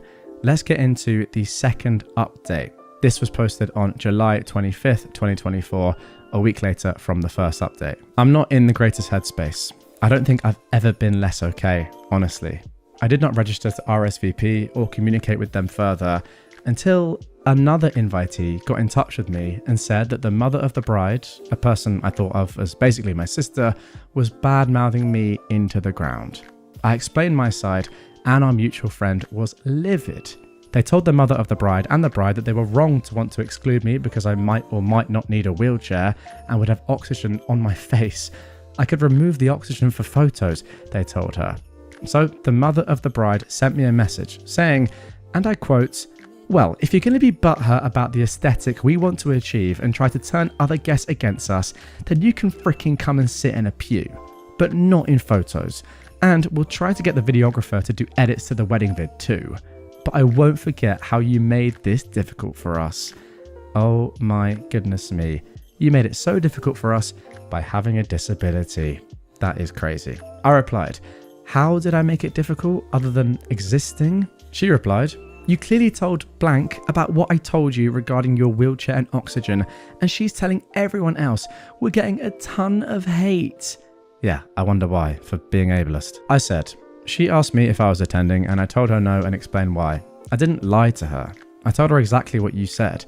You didn't tell me not to tell anyone your reasons. If they're valid reasons to you, then you shouldn't care who knows. So I'm now blocked. By the bride, the mum, the dad and the groom. A friendship I've had my entire life is over. A goddaughter that I helped nurture and care for is just gone now. We paid for the bride's car insurance, gas and cell phone all through high school and college because we wanted her focused on just her studies and not a part-time job. Her parents got her a car but insisted she work, but her grades fell when she did and we helped her. And this is how they thank us. This is how they repay our kindness. I guess I'm a great friend when I'm giving money, but I'm not good enough to be seen. I felt like a burden my whole life and this has set me back so far. I'm just not okay. Okay, now guys, good news. Actually, in the time that I've been recording this, there has been a brand new update posted. This is the third update. I wasn't planning on including this because I didn't know it existed, but it now does. So let's get into it. This is the final update for now. Apparently my post went sort of viral because it was on Fox News and a site called Bored Panda. A few mutual friends reached out and asked if it was me, and I admitted that it was. They were told something completely different about the situation. The bride's mother told them that I refused to come because of my health difficulties and that I was afraid I'd ruin the wedding and then decline the RSVP because of that. She even claimed that she had been begging me to attend ever since the engagement happened, which was a bold-faced lie. I am the one who organised and paid for the after engagement party so they could announce the happy news to everyone, and I was clear to everyone that I couldn't wait to attend the wedding. So I sent screenshots, photos of the invitation, and the note card telling me that I'd be babysitting, and then the showdown where I was told I could sit in the pew and just be edited out of the video and would not be in any photos. I also posted it on Facebook and shared receipts there too. Well, World War II has officially commenced. Granted, I'm getting this all third and fourth hand, but here's the latest. Word is spread fast. Links to the news article have made it all over the place, and I've been told that the few ladies who had agreed to babysit have backed out and asked if there was something wrong with them that would make them not fit to sit in the pews or be in photos. And I think that's probably the case actually, since two of them have unnatural hair colouring and the other has facial piercings. Oh my goodness me, you just can't make this up. The church that was booked as the venue has been notified, and I'm hearing it's probably not going to happen there because the pastor's daughter is wheelchair bound after a car accident. He was going to officiate, but now he says he's conflicted about it and the message it would send. My ex-friend and the bride have blown up my husband's phone because I blocked them after this went public. They blocked me first on all of the social media spots, and he let it go on for a few days to see what they had to say. He's blocked them now, but the bulk of it is that I'm jealous that I was never blessed with any children of my own. Oh my gosh. So that is why I'm ruining this for them. I'm hateful and vile and vindictive because I hate them for their clear health. That might be the worst thing they've said so far. Surely they know what you've been through with your attempts to have children. And they're saying that? That is just so cruel. I mentioned that the groom is related to me by marriage, right? That whole branch of the family tree has now divided itself with some on my side and some on the bride's side. The groom hasn't contacted us at all, but his mother did, and told me that I was wrong for sharing personal business and that I need to let the bride have her wedding how she wants it. I don't agree that I did anything wrong here. I can't help that I'm sick. They've made me feel like utter trash that should just be tossed into the landfill. I hurt. I literally ache because of this. So, hi Donna, my ex-best friend and practical sister. If you're reading this, you devastated me. I'm not okay. I don't know that I'll ever be okay again. I invested time and money into both you and your daughter. I gave you both a home when your marriage was messed up and never charged you rent or asked for help with groceries or utilities. For over a year, you lived in our home and we paid your way, so you are wrong to treat me this way. My oxygen mask and possible need for a wheelchair should be the last thing on either of your minds, because what matters most is that I, feeling as bad as I normally do, was still going to put on my dress, make myself look presentable, plant a smile on my face through my pain, and show up for you like I always have. But I never ever will again. If people noticed me in your photos at all, it would have been because I had the biggest smile and I'd be the most proud of anyone there, and they'd see the love I had for you radiating off the image. You will regret this one day when I'm gone and you realize that there are more important things in life than a perfect photo. Wow. Okay, so there we go. That is the end of that story, and I just do not know what to say. One thing I will say is that I knew it. I knew it was ableism. Hooray! I was right. Ableism. Yeah, okay, don't really know what to say, but yeah, the main thing is these people were clearly just not the people you thought they were, and were just using you throughout everything. If there is some sort of silver lining for you that you can take from it, just think to yourself how much better of a person you are than these people. You and your husband are than these people. You mean you're so gracious. You gave up so much time, so much money to help them out, but this is how they repay you. I mean, you just got to sack them off and just, yeah, sadly say that sometimes in life this stuff does happen. You got extremely unlucky. They're just terrible people and you weren't to know. It's tough, but at least you know now. I mean, ultimately, looking at it from their perspective, they probably weren't friends with you the entire time. I don't know how they can have been and then do something like this. They were just using you, and that is going to take you a while to get over, but at least you know now. And yeah, as for the wedding, I mean, obviously don't go. Tell everyone about how they've treated you. It sounds like you're doing that, which is great. Hopefully the venue cancels, the pastor cancels, either the husband or bride-to-be cancels. I mean, I hope they get divorced immediately. That'd be great. Or the wedding just doesn't happen, pretty much, because they do not deserve to be married and have a happy life. That is for sure. Just cancel it immediately.